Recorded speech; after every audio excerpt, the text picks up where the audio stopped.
The opinions expressed of this show are for entertainment purposes and should not be misconstrued or interpreted as fact. If you have a gambling problem, call 1-800-522-4700. What up, everyone? It's your boy Wine Time Sports, and your guy Spoons right here on my left. Welcome to Walk Off Wagers, presented by Pub Sports Radio, man. Stoked to be here. This is our third Sunday, third time doing this show on Sunday mornings. Brought in some good guests along the way. We got another good guest that we're going to bring on here pretty shortly. But first, welcome to Walk Off Wagers, guys. Get your cup of coffee ready. We're going to be breaking down the entire MLB card today, as we do every single Sunday. We're going to have a good time doing it, too. You guys already know I got my glass of wine here to get us going here, and I got the cup of coffee, so we're ready to rock. We got my guy Dabby Cab on the ones and twos today as well. Our guy Jose is absent today. Took a personal day, so we got our guy Dabby Cab on the ones and twos today. Excited for that. And let me introduce you to my co-host right here, Morgan Spooner, Spoons Bets. How are you today, my friend? I'm doing wonderful, Wine Time. I been looking at this card since yesterday afternoon. It's a huge card, so many ways to attack it. I'm really excited. I'm also really excited to get off to our third show together. We got a great guest waiting in the wings. He's a legend of this online capping space, Rod Zawacki. Really excited to have him on, coming in, giving us his time. He's a great capper. I'm excited to hear what he's got to say about the card as well. Just going to be a great day for baseball looking around. So many good matchups. Oh, yeah. It was a good week of ball, too. Yesterday, I took one on the chin, had my first losing day, I think, since Wednesday. I think I ended up going – it was a loaded card for me. I think I ended up going either 3-6 or 4-6. So I'm ready to bounce back today in a big way.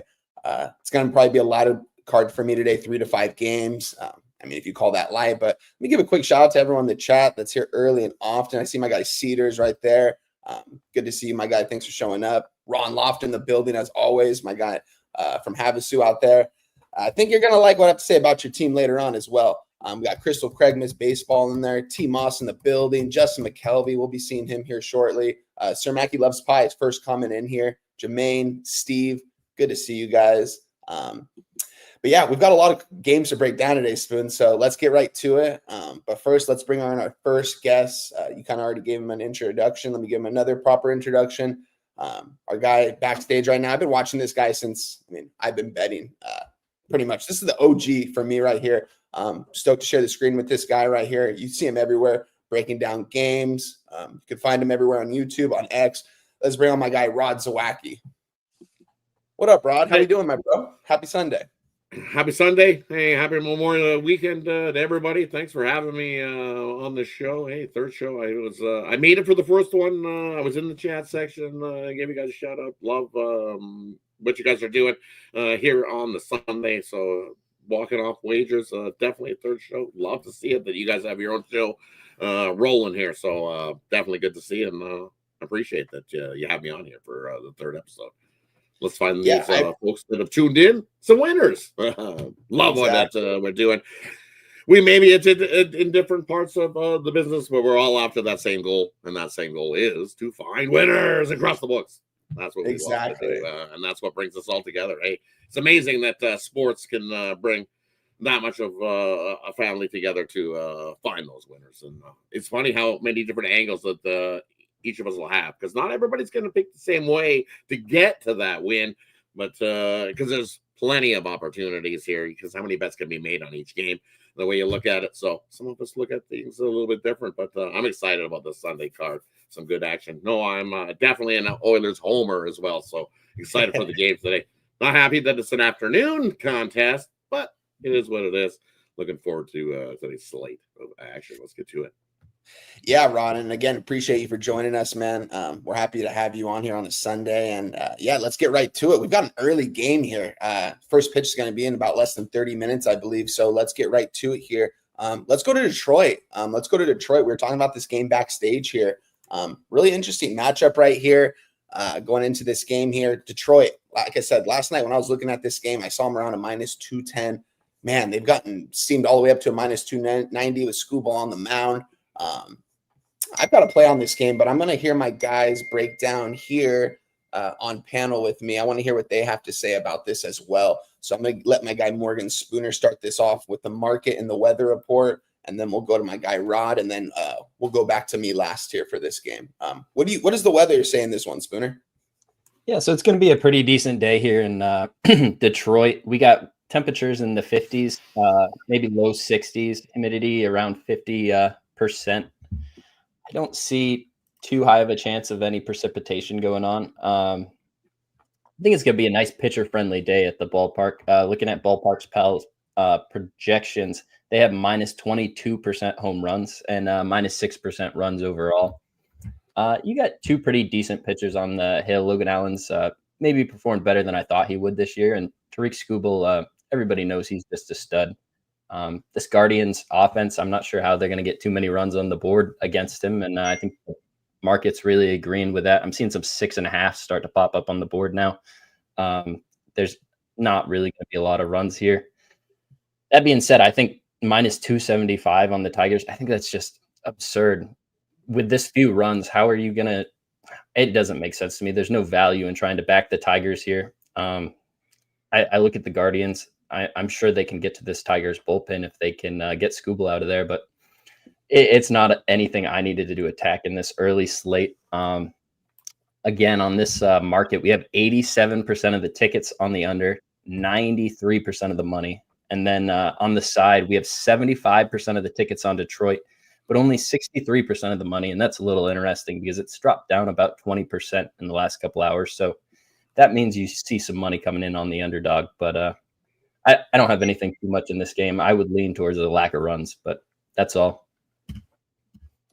Yeah, love to hear it. Rod, what do you have to say about this? You got any trends in this game?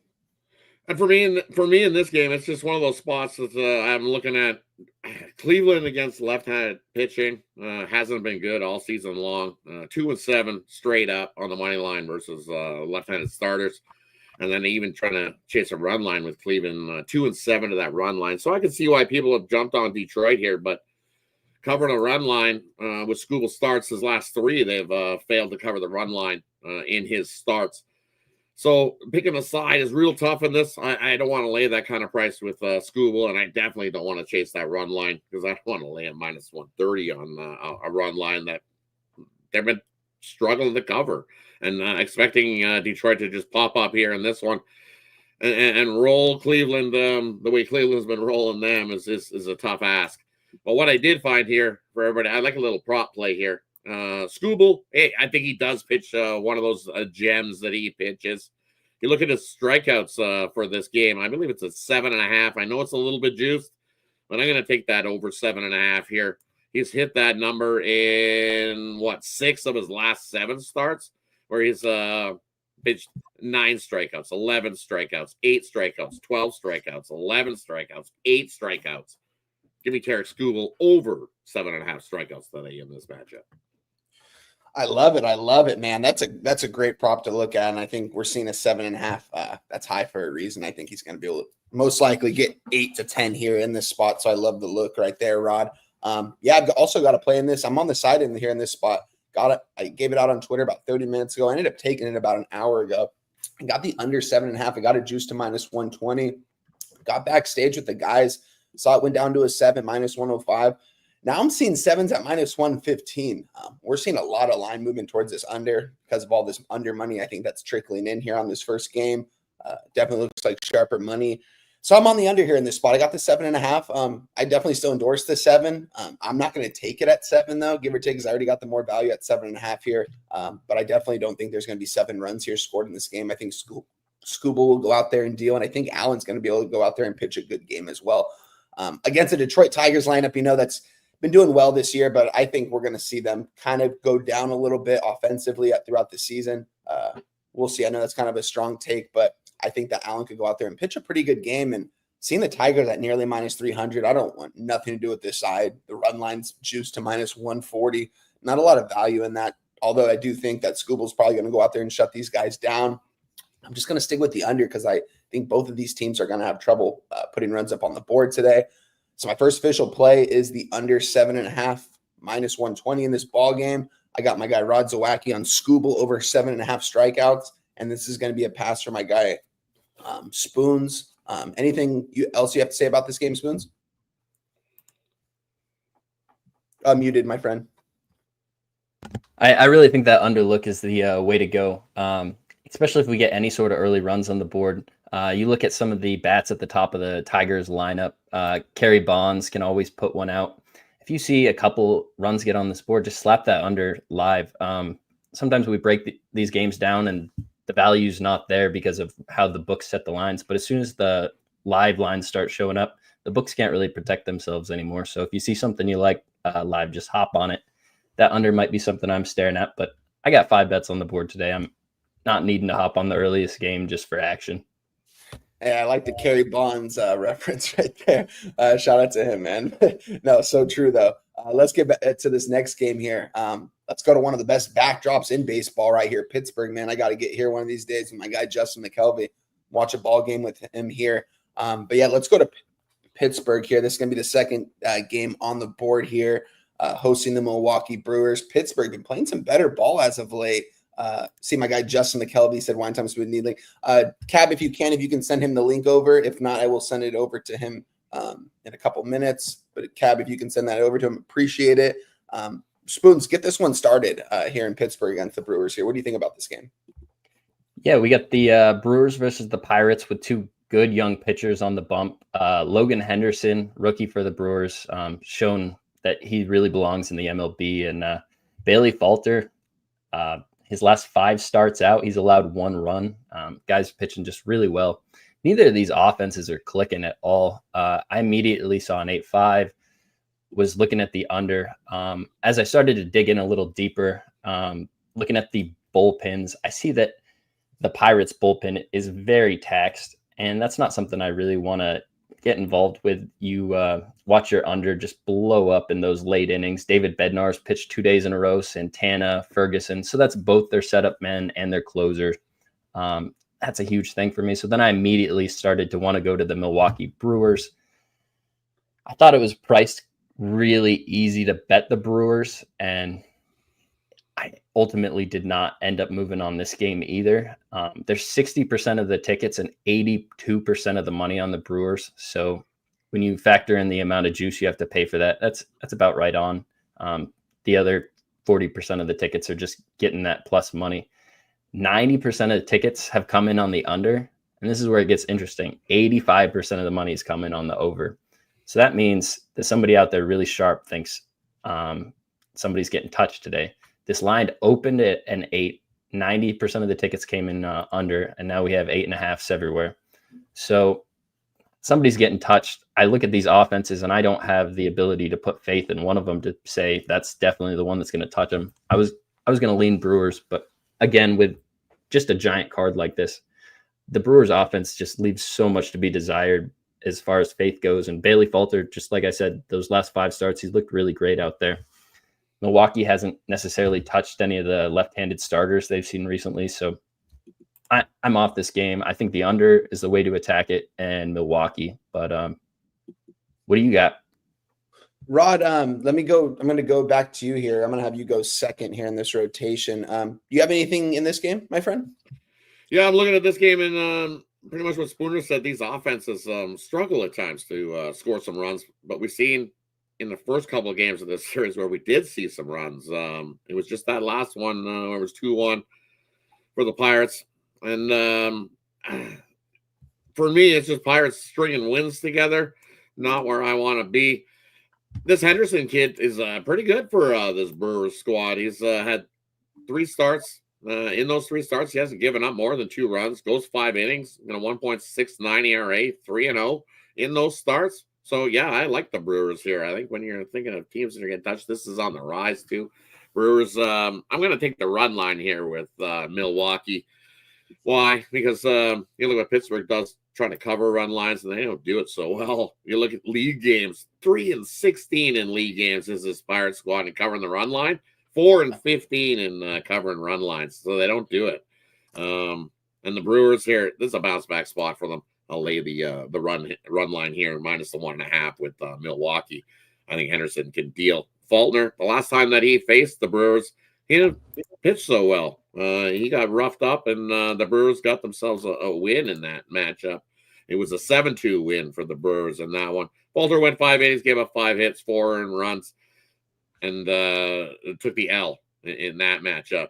We're looking at about September 24 last year. So Falter has been pitching well, but I think he's due for some regression here, and the Brewers handed to him. I don't think the Brew Crew on the run line in this one. I like it, honestly. Looking at this game, that my initial lean was towards the Brewers, and I like where you're going with this red line because we're getting some nice plus money here, plus 120 here.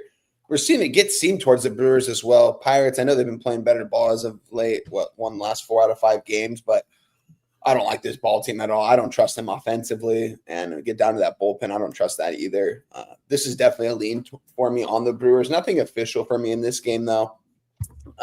But I do like where you're going with the Brewers here in this game. Brewers got to get it going here. 3 games under 500 now. But this is going to be a game I stay away from.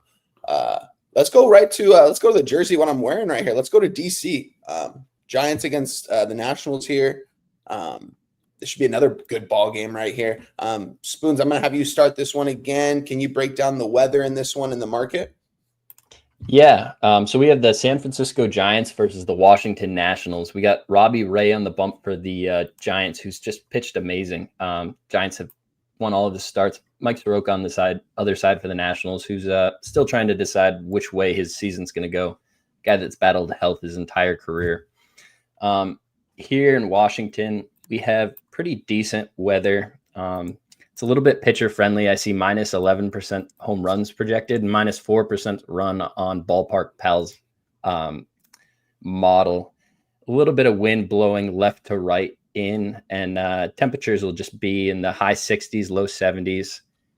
Humidity just in the 40s. Nothing crazy. I think it's going to be a decent day for these pitchers to try to be successful. One thing I've noticed about the Giants bats is they play so much better at home than they do on the road. And one thing I'm noticing about Robbie Ray is he's been in a pitcher-friendly environment just about all of his starts.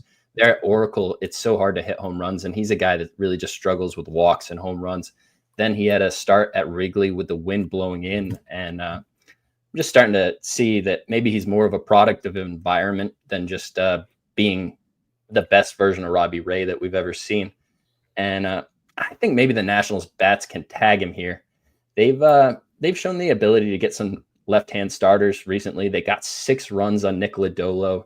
They got 3 runs on Logan Allen. I think this is a team that can probably touch Robbie Ray, maybe shake up that ERA a little bit. When I look at Washington and Nationals bullpen, I get a little scared. The arm that I put the most faith in over the years is hurt right now. Kyle Finnegan. He's not on the IL yet, but he's injured, and I think he's going to be taking a trip to the IL. So that puts Jorge Lopez in the closer position. He closed out yesterday. He did a good job, but 2 days back-to-back, Lopez is a guy that's kind of had mental struggles his whole career, bouncing around from team to team, and I just don't know if I want to put my faith in him closing out a ball game in a second day in a row. Look at the market in this game. We have 72% of the tickets on the Giants, but sharp money has come in on the Nationals because 63% of the overall money is on the National. So that means that 28% of the tickets has 63% of the money. And by the time you factor in the amount of money you have to pay on the Giants to put that money line bet down, that's some huge bets on the Nationals. So I really kind of lean that way. All the tickets are on the under. All the money is on the under here. Line's kind of coming down from open. It started at 8.5. I'm looking around. I see a 7.5 at ESPN bet now. They're really sharp with their totals, so maybe that's telling me there won't be as many runs. But I could only want to attack Robbie Ray here with the Nationals. That bullpen is not giving me the faith to do it, and I don't know if five innings is the way I want to attack this game. So I left this one alone. Rob, do you have anything in this game? Yeah, for me in this one, I kind of like the under here. You look at Soroka, though, on the mound for the Nationals, and that's a scary proposition because he can implode at any given time. He pitched well against Atlanta, went 4 innings, gave up 2 earned runs in that contest, but most of the time he's given a 3 or 4. He's sporting that 6 ERA since he's come back, and he struggled at times. He gives up the home run ball. He gives up. That's the part that scares me here because the Giants have been so well all season long against right-handing starting pitching. The Giants this season, 25-10 straight up versus right-handed starters this season. And in day games, even better, 14-9 in day games are these Giants out on the road. It is a get-out day, so it's one of those spots that I lean to an under. I think Sorokin can hold down this Giants squad, and I think Robbie Ray can do the same for this Washington squad. And you can see the line moving. It was 8.5, it's down to 8, and it's coming down to even again into 7.5 in spots. So I think Sorokin can hold up this Giants squad. I like the under in the first 5. I'm looking at 4.5 here in this spot. Probably going to come down to 4, I think, in most places. Just seeing if I can shop a little better number. But I'm going to take the under in this first 5 for sure. Just want to see if we can get a half decent. See if it's moved to 4 yet. If it hasn't moved to 4, I love the under 4.5 here in this one. Just double check. I'm trying to make a bet too at the same time. Where are we at? First 5. Yeah, it's at 4. Yeah, I see 4. Damn. Right? I see 4 in most places. I'll take the 4 here in this one. I'll make it official. Give me the under 4 Giants, Nationals, first 5. Yeah, Rod, I'm going to join you in a little bit different of a way, though. I'm going to go full game here on the under. I'm going to take the under 8 here, full game. I feel like I'm maybe chasing a little bit of steam here because it's minus 120. It dropped from an 8.5, and now we're probably going to see a 7.5 here before first pitch.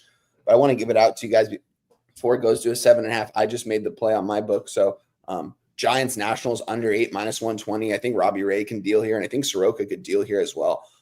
Washington Nationals are a really scrappy group when it comes to later in the games. It seems like they could be live here in this game here, but sidewise, I got nothing in this. I just expect both these pitchers to show up today and pitch well. I like the first look on the first 5 under, but I'm going to go with the full game here, under 8.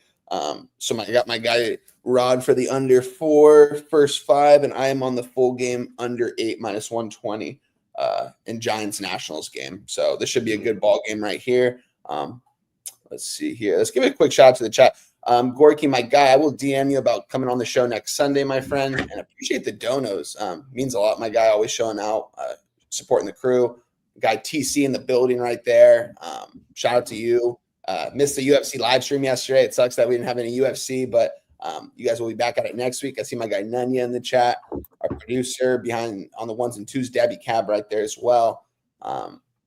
But yeah, that's it for me here in this spot. Let's go to Fenway Park. Let's go to my guy Jose's team right here, the Baltimore Orioles, Boston Red Sox here. Spoons, again, I'm going to have you start this off, if you have a weather report on this, any update on the bullpen and the market here. Take it away, my friend. Yeah, how about you go ahead and highlight Dabby Cab's comment there? I think he's offering a little generous donation. We got Baltimore versus Boston, first pitch at 1:35 in beautiful Fenway Park.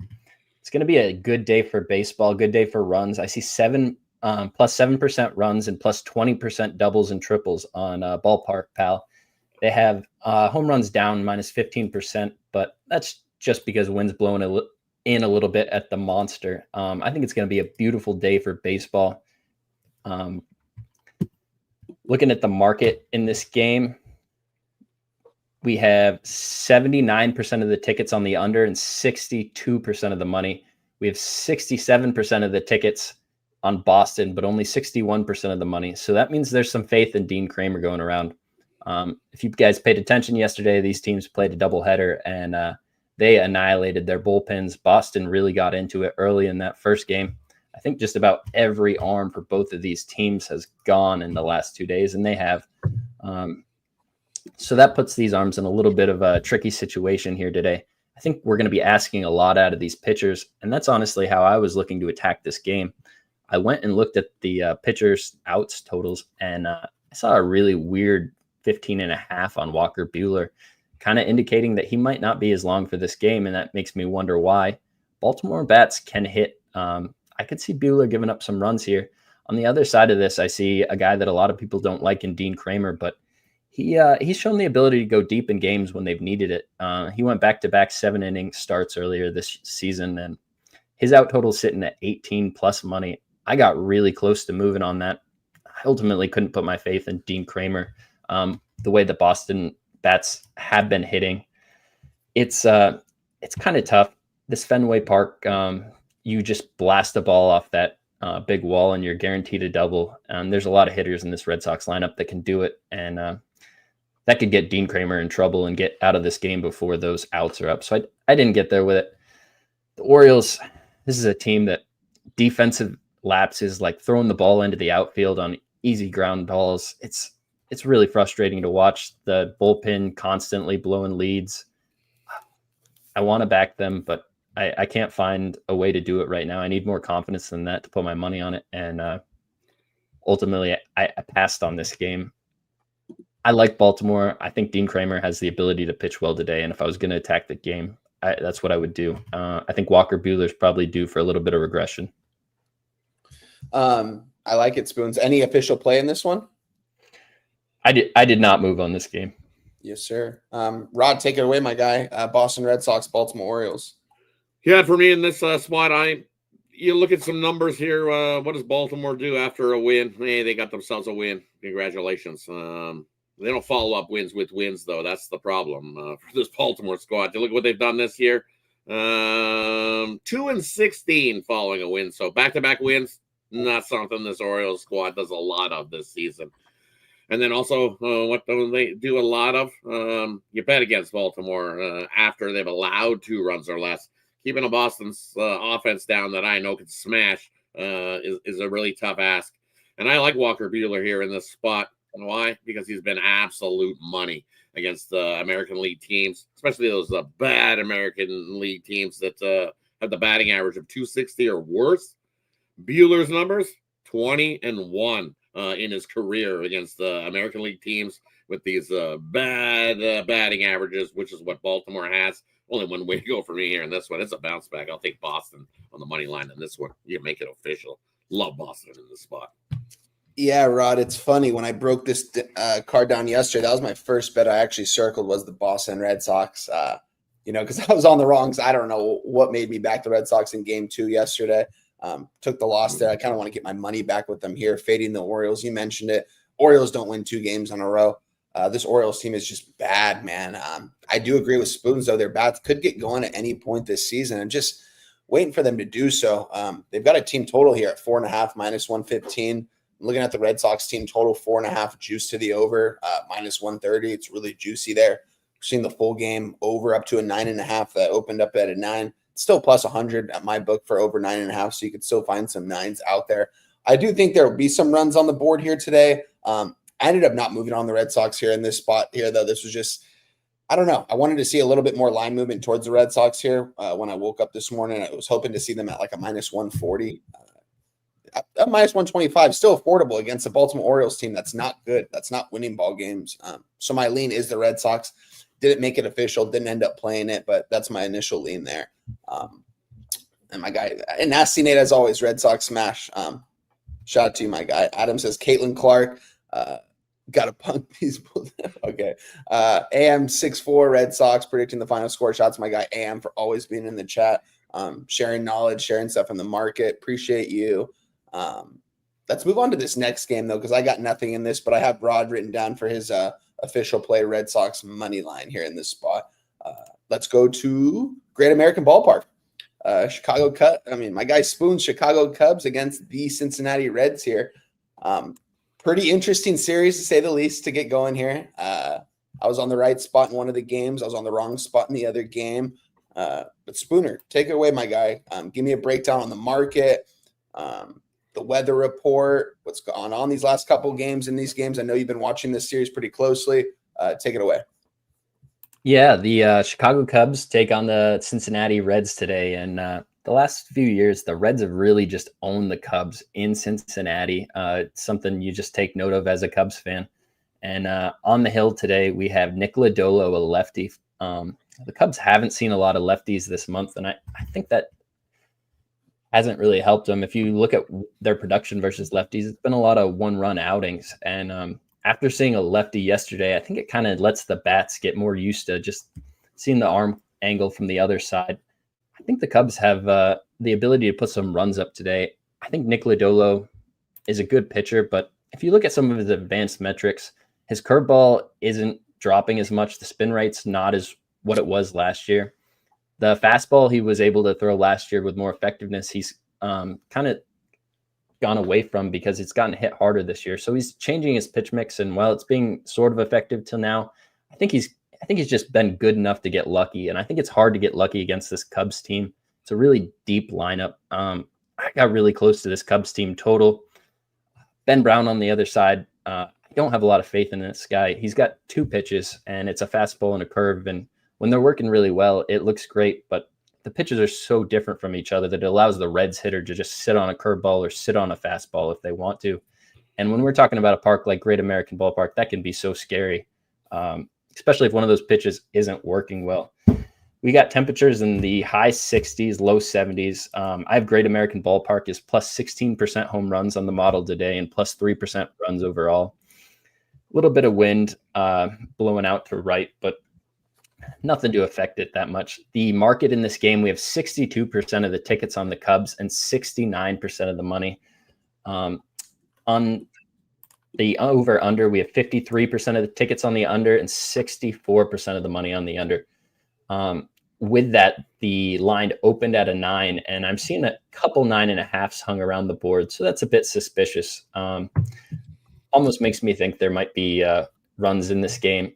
Like I said, I'd like to get behind the Cubs bats today. Seeing a lefty back-to-back days, I think really helps them. But at the same time, their production versus lefties kind of scares me, and that Cubs bullpen just so many holes. It's like looking at Swiss cheese. Every time they give the lead, it's the whole game. You're just waiting for them to blow it. Rod, what do you got in this game?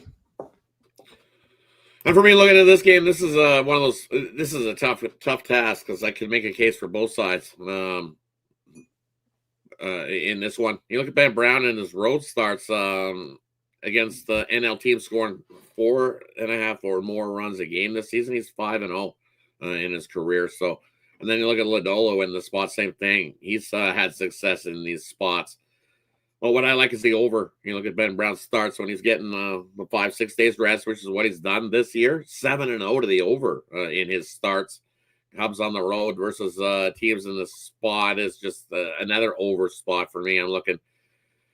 Cubs win win money line in this price range, 16-5 to the over. Then after a loss by 2 runs or less, the over is 7-0. I have this at 11 runs in this game. I just think Lodolo can get hit. Brown can get hit. I think we see some runs in this game. I got it at 11, so I'm going to take the over 9 in this matchup. Picking a side is going to be tough, but I think we see plenty of runs in this matchup here. You look at the Cubs in their away games, all their away games, 15-9. You're up units, all in the year, 31-17 to that over. Yeah, runs plenty here. Give me the over here in this one. It's only been the Reds that have been trending to the unders, and Cubs have been going the other way. So I'll take the over 9 here. Yeah, and first pitch is about to be underway here in Detroit, guys. So we'll keep you updated on what's going on there. Official play for my guy Rod. He's on the over. He has this projected as an 11, guys. So we've got a lot of value on this over 9 here.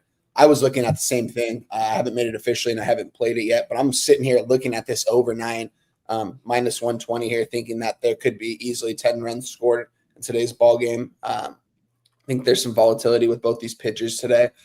Even maybe considering, I mean, the Cubs team total right now is over 4.5 minus 130. Maybe you look at a 5.5 at plus money. I'd have to look at that. Cincinnati Reds over 4.5 runs at plus 110. So you're getting some plus money there if you think they can hit Brown today. One thing I will say about the Cubs, it seems like that first time around the order, they really struggle. And that second time around the order, they really start coming around. So when you see, if this is a low scoring, if let's say the first couple innings, if this is a 0-0 ball game, I would definitely, I will be moving on this live over without a doubt, especially if you can get a better number than a 9, which we will if it's a 0-0 game, even at the end of 1. So I will most likely wait to move on this game live because I want the over in this. I just think that maybe the Cubs go out there and the Reds go out there 1, 2, 3 in the first inning, and we can maybe see an 8 around there, maybe even an 8. We'll see, but I like the over. I might make this official as well. I'm still going to sit with this a little bit because I have a couple plays going today. But it is a lean for me on the over, and I will be moving live on the over if this is a 0-0 ball game at the end of the first inning. But yeah, with that being said, also looking at sideways in this game for me, my initial look, I circled the Reds last night. I could have gotten plus 100. They're all the way up to a plus 125 now, guys. A lot of movement towards the Cubs here on my book from last night, which is keep me off the Reds here in this spot. I thought it was kind of weird this series that the Reds were favorites in a couple of those games or slight dogs, because I just think the Cubs are the clear-cut better team. I don't think this Reds team is going to make a playoff run. I think this team's going to fall apart here in the next couple of weeks. They're not built for the long end of the season, if you ask me. When I look at this roster, I have some questions about it throughout the whole season. But so I guess I would say sidewise, I would lean towards the Cubs at this point. We're seeing a minus 132.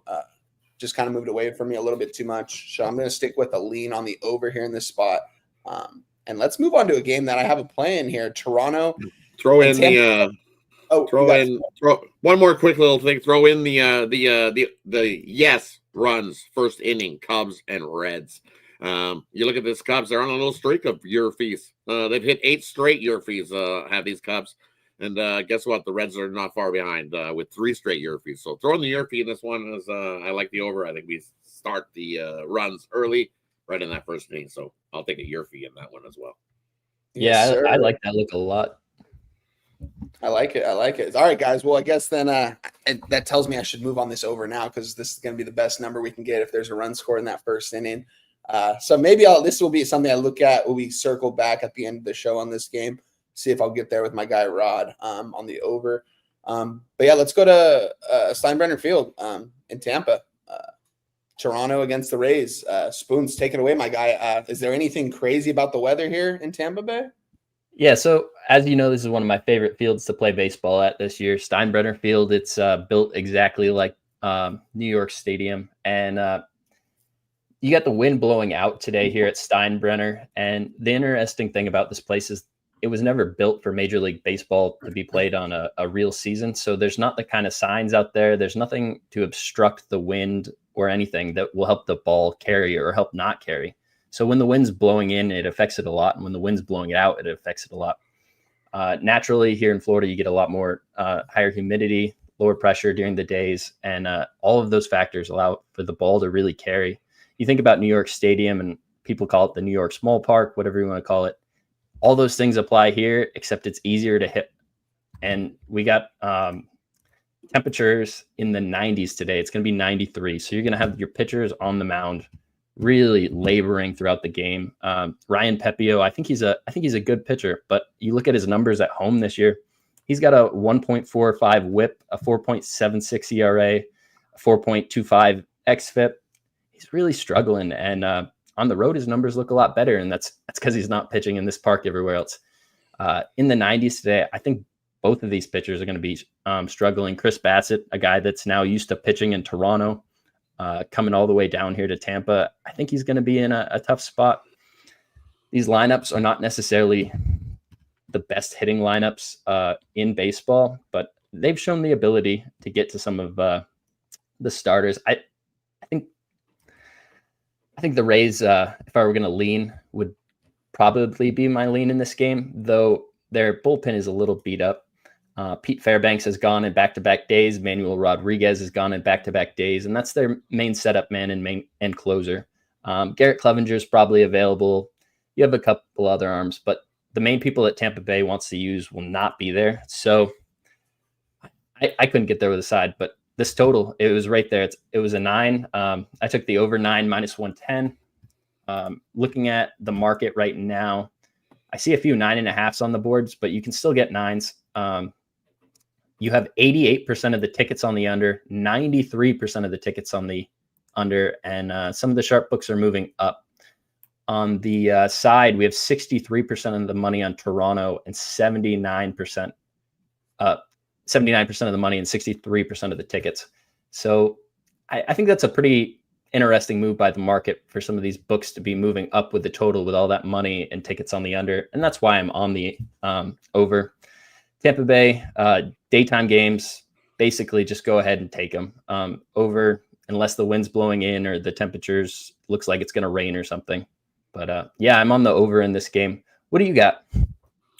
Yeah, Rod, this is you're next on here. I got to play in this. I'll go last, though. Ooh, I think I'm going to go opposite of the over. I don't like the Blue Jays here. When they struggle to score runs, they just continue to struggle to score runs, and we've seen it plenty of times this year where the Blue Jays bats just go ice cold. And here it is again where they've scored 2 runs or less in that last game. Guess what? They're 7-0 to the under following a game where they score 2 runs or less, and then going against a team with a pretty good bullpen. So if Pepio goes at least 4 or 5 there, you can throw it to the Rays bullpen, and it's been pretty good. The Blue Jays in road games versus a good bullpen with a whip that's better than a 1.25, which is what the Rays is. 13-1 to the under. And then this Tampa Bay squad playing some pretty good fundamental baseball against these Jays. Haven't committed any errors in the last couple of games. And guess what? When they do that, 15-4 to the under. I got this projected at about 7. And you're giving me a 9. So I'm thinking there's 2 runs of value here. I'm going to take the under 9 in this one. I'm going to join the market move. This is it. Everybody's on this under. I'm going to take it. Give me the 9 here, under in this one. Yes, sir. All right. So we got our first 2 cappers on screen on opposite sides here. I love it. So I'm going to break the tie here, guys, because I'm also on the total here in this spot. This is going to be an interesting one. It's going to be the OG against me and Spoons here. I'm on the over here in this spot. I got the over 9. I got the over 9 minus 110 here in this spot. Like what Spoons was saying, I just think there's going to be a lot of runs scored here in this ball game, day game here at this minor league ballpark. I think the ball's going to fly here today. All right, now I got a 9 at minus 110, so I didn't pay any juice right now. My book hasn't moved it to a 9.5. If it does move to a 9.5, I'll love it. I'll love that it does that. If it goes back down to an 8.5, we'll see. But I'm going to make this official, guys. I like the over here, 9. I think both teams are going to be able to score runs against these pitchers here in this ballpark. So I'm going to break the tie there with you guys, and I'm going to move on the over here in this spot. But let's move on, guys. Let's move on. Actually, one time before we do, I have one more play in this game. I said every week I was going to try to give out a home run prop, and this week it's going to be Vladimir Guerrero Jr. He hit a home run yesterday here in this little small park. He's always hit pretty well in New York Stadium, and you put 90 degrees on it. I think he's going to continue to hit well. This is a guy that, he's really streaky. Looking at his past seasons, when he hits jacks, they come in back-to-back game kind of things, and I think this is a great spot for it. Wind blowing out. He's the kind of hitter that can really take advantage of a park like this. So I think Vladdy's going to come up, seeing everybody else hit home runs in this stadium, and say, I need to get my total up. He's got to make up for that contract, and I think this is the best place to do it. I went over to DK. They have a plus 200% odds bonus on the home runs for just a $20 ticket. So throw some pizza money on it. Pays out like 160. That's my home run prop for the week here. I really like it. The stadium is just really easy to do it in. I like it. Spoon's giving you some extra action. Nothing official. A little sprinkle, guys. So we won't make that an official play, but you're getting some nice plus money there. So shout out to my guy Spoons for that additional play. Saturated, that's your dong. There's my guy Saturated. Good to see you, Saturated. You're here a little late today. Good to see you, my guy. Always showing support as always, my friend. Hope everything's going well with you, my guy. And let's go to Target Field in Minneapolis, Minnesota, guys. Kansas City Royal against the Twins. AL Central, guys. It seems like they're the best division right now in the AL over there. So we'll see how that goes throughout the season. But both these teams playing some good ball this season. Spoons, do you have anything in this game? I do. I moved on the under in this game, and that's for a few reasons. But Kansas City's bats and the Twins' bats leave a lot to be desired. There's a lot of holes in these lineups, and these pitchers have both really shown the ability to pitch really well this year. I think Chris Bubik has outperformed any sort of expectations most people had for him. And I would say the same for Bailey Ober. This is a guy that I've never really liked that much. A real tall guy that throws a slow fastball. It's just not that intimidating. It seems like it could hit harder than what it does, but he's just been really effective this year. And we come to this Minnesota ballpark. Today it's got minus 29% home runs projected on the ballpark pal scale, and that adds up to minus 8% runs overall. Wind blowing in, I think it really helps these pitchers. I see a lot of ways to get there. I ended up moving on the first 5 under. tell you what I got it at. Royals Twins first 5 under for -120. You can build that at a book if you can't get a 4 and there's only a 3.5. Just split the money between a 3.5 and a 4.5. It's a really good look in my opinion. I look at these bullpens and they're a little bit taxed, and that's why I didn't go the full game. I don't understand how we're going to get this many runs in the first 5. I just don't see it. Chris Bubik's been such a good pitcher. I don't see the Royals bats putting that many up on Ober. I could see Bobby Baseball taking a double, but with the wind blowing in, like the Royals have so many different ways of attacking you, but a lot of them are the long ball with Salvador Perez and Bobby Witt. I don't think they can do that today. Another thing about this game is the Royals have been facing some sickness in the locker room. They've had 3 players miss games in the last 3 days, including Salvador Perez. So I think that's going to play into this. Our guy, Jimmy the Bag, shout out earlier this week. We learned on his show that Salvador Perez bought a suite for the Minnesota T-Wolves game last night. And you know those guys were out drinking and partying. They have that late start today. So you're looking at the game and you're like, oh, I can stay out, do whatever I want. I don't have to be up for an early start. And then all of a sudden, 2:30 comes around and your head's still hurting and you're kind of regretting your decisions. I think this is a really good spot for this under. I got it locked in already. I took it last night. The market in this game, we have 91% of the tickets on the under, 75% of the money on the over. We have 63% of the tickets on Kansas City and 67% of the money on Kansas City.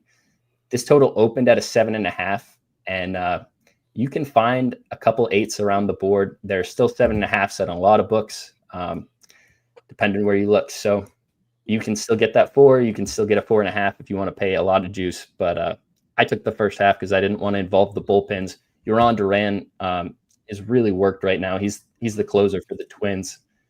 Kansas City Royals bullpen. Ursig's gone in back-to-back days. Estevez, really, I think they're trying to avoid him right now, trying to wait till he works some things out right. He had a nice start or a nice relief appearance with a save last time, but I just took the first 5. What do you guys got in this game? Rod, take it away, my guy. And for me in this game, I'm with you. I'm looking at towards an under because I got this projected about 5.8 runs in this matchup. I think Bubik goes deep for the Royals. The longer he goes, the better it is on a tax bullpen. As you alluded to, Minnesota. I think Ober can go deep in this game as well. Just both of these squads have been trending to the under all season long. Royals 34-18 to the under. You've made 14 units if you just keep betting Royals unders.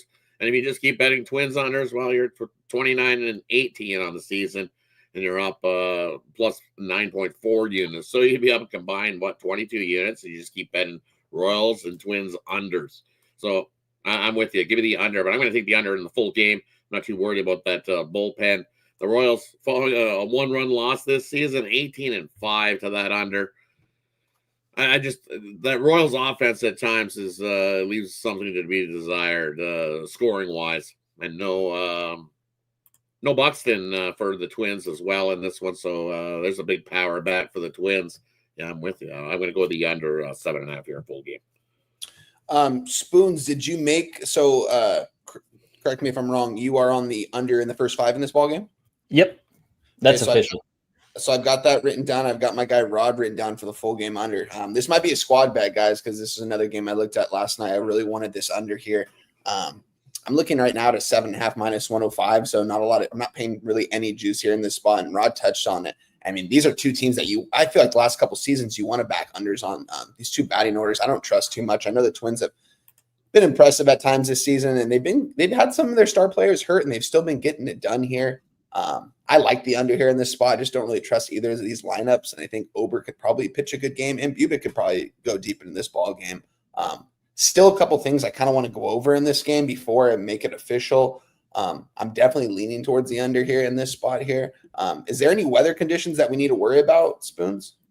Yeah, so we have winds blowing in at the field today. I don't see what I have pulled up right now doesn't have precipitation on it, but it looks like a really pitcher-friendly weather today.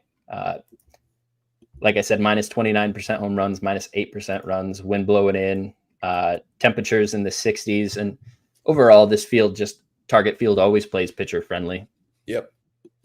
I'm with you guys. I'm not going to make it official quite yet. I really want to move on this under 7.5. Oh, Rob Freed just said line just went up to 8. Let me refresh my book and see if I can get an 8. I'll move on it now because I don't think it's going to be an 8 for too long. Let's see. It looks like some of the more public books have 8s. It looks like some of the sharper books are holding on to their 7.5s. 7.5s. Yeah, I got a 7. Yeah, I got a 7.5 right now. So I'm going to stay away as of right now, guys. I like where you guys are going here in this game, though. I'm pretty close to it. I was on the under in this game yesterday. You know, they broke it open early. It ended up being a 4-4 game, I think, in like the 5th or 6th inning. And they didn't score another run until the team won the game. So I like the under here in this spot. Couple things I still want to go over, though, like I said, but I'm going to go ahead and pass on this one as of right now, but we'll circle over this one at the end. Let's go to the AL West right here. Seattle against Houston, very interesting series. Two teams that Seattle, first place in the AL West this season. AL West, a lot of people had higher expectations for them this year, and it just seems like they're not doing too well. The Athletics have really taken a step back these last couple weeks. The Rangers, that Rangers ball club just doesn't look good, guys. I'm very surprised at how bad they've been performing, but once they get a little bit healthy, I think that they'll have some advantages their way. But take it away, Spoons. Seattle Mariners, Houston Astros. It's been a good series. These are two pretty even teams, if you ask me. What do you have to say about this one? Yeah, I'm pretty excited for this matchup. The Houston Astros have a kid on the mound who I'm excited to watch pitch. He came out of the PCL, and when they brought him up, he was leading the lead in just about all the important statistics, or top 5 in them, including whips, strikeouts, innings pitched, walk ratio. Like, he seems like he's a really good young pitcher. When you can put those numbers up in the PCL, that means you're doing it in the most offensive friendly ballparks. And he's playing in Houston today. Dakin Park is the name of it, and they have a roof here, so this is going to be a pitcher-friendly environment for him, something he's not really used to doing. And on the opposite side of that, we have Luis Castillo, a guy who's pitching in the most pitcher-friendly ballpark in baseball up there in Seattle. So when he hits the road, I always kind of look to see if we can't fade him. He's a guy who pitched a long time in Cincinnati, and right there in Great American Ballpark, I've seen him get hit up so many times. That vividness bias lives in my head. The Astros are without one of their key bats, Yordan Alvarez. I almost think it's his bobblehead night today. I saw it advertised recently. So that's got to be a little bit interesting to be stuck on the IL. He's got hand inflammation, and he's just not hitting the ball the way he wants to. I really wanted to get on Houston today, but I saw Josh Hader has pitched in back-to-back days. Brian Abreu has pitched in back-to-back days. Brian King, 2 of the last 3. So all the arms that I really want at the end of this game to close it out are not probably going to be available. And then I'm counting on a rookie to get me there. And while I said all those positive things about him, he wasn't pitching against Cal Raleigh in the PCL. The Seattle Mariners lineup is better than a lot of people give him credit for. And I think when they hit the road, they have a chance to swing the bats better. So maybe they can get to Colton Gordon. And ultimately, that's why I didn't move on the Astros. But that plus money really stared me in the eye. And I wanted to get on it in some way, shape, or form. And maybe if I can see Colton Gordon go through this lineup once and he looks really effective, I might be able to do something about it. I see 67% of the tickets on Seattle and 95% of the money. And I just don't agree with that at all. It makes me want to move on Houston even more. I see 56% of the tickets on the under and 77% of the money on the under. Again, the roof's closed here, so you don't really have any wind temperature effects going on. The Astros bats have really played well, and they continue to show up time and time again. So I can see a path to some runs here in this game. But again, I think Colton Gordon can pitch really well. Take him out of those offensive parks. I bet you those AAA numbers look astoundingly different, and they look amazing, like probably one of the top pitchers in all of baseball, and we'd be saying his name even more. I think he's going to show that he deserves to be in this rotation. This is a stretch for the Astros where they got 17 games in 17 days, and this is a chance he gets to prove it. I like these young pitchers who've really earned their way here. I think this is a good spot to back the Astros. Again, I'm not going to move on it pregame. If I can see Colton Gordon's got his stuff right there after the first time through the lineup, I see Raleigh goes down.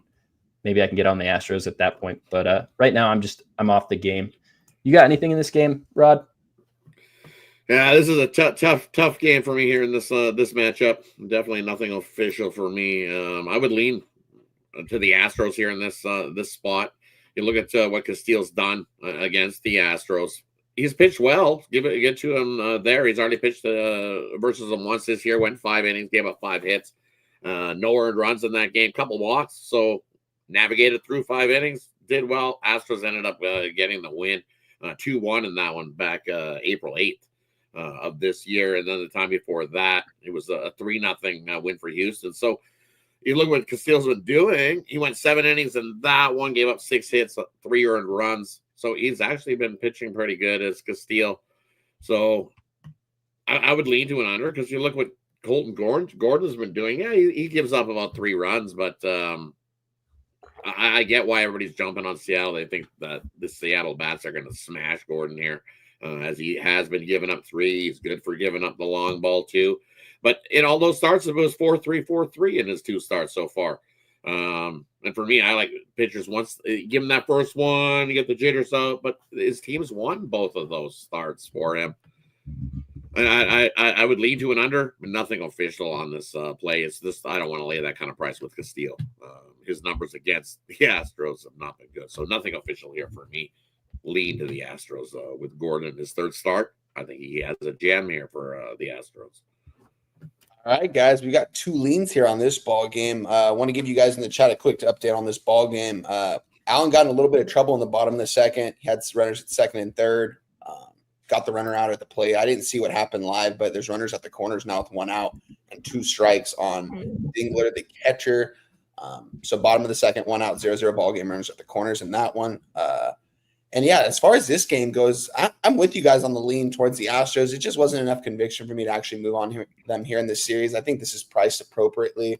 I've seen a little bit of movement towards the Mariners on my end, but Spoon's touched on it, probably why a lot of the bets and money are on the Mariners, which is moving this a little bit up.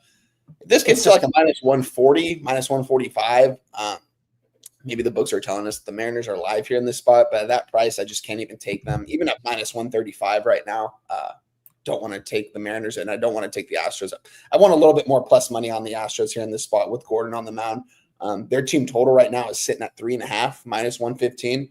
Might be a decent look there, but this is going to be a straight pass for me. This is going to be a good ball game. I think this is 2 teams that are pretty evenly matched, and the line is priced appropriately. So nothing for me in this ball game, guys. Shout out to everyone in the chat. Want to give out the chat a shout out real quick. Jermaine34 in there, Philly Eagle Flyer, my guy. Haven't seen you. Shout out to you. Thank you for stopping by. Old D, as always, one of the biggest supporters at Pub Sports and all the channels around here. Always showing love. AM, as always, Justin McKelvey. Guys, hit the like button if you haven't yet. Let's get to 100 likes here. We've got over 100 people in the chat. Breaking down every single MLB game for you.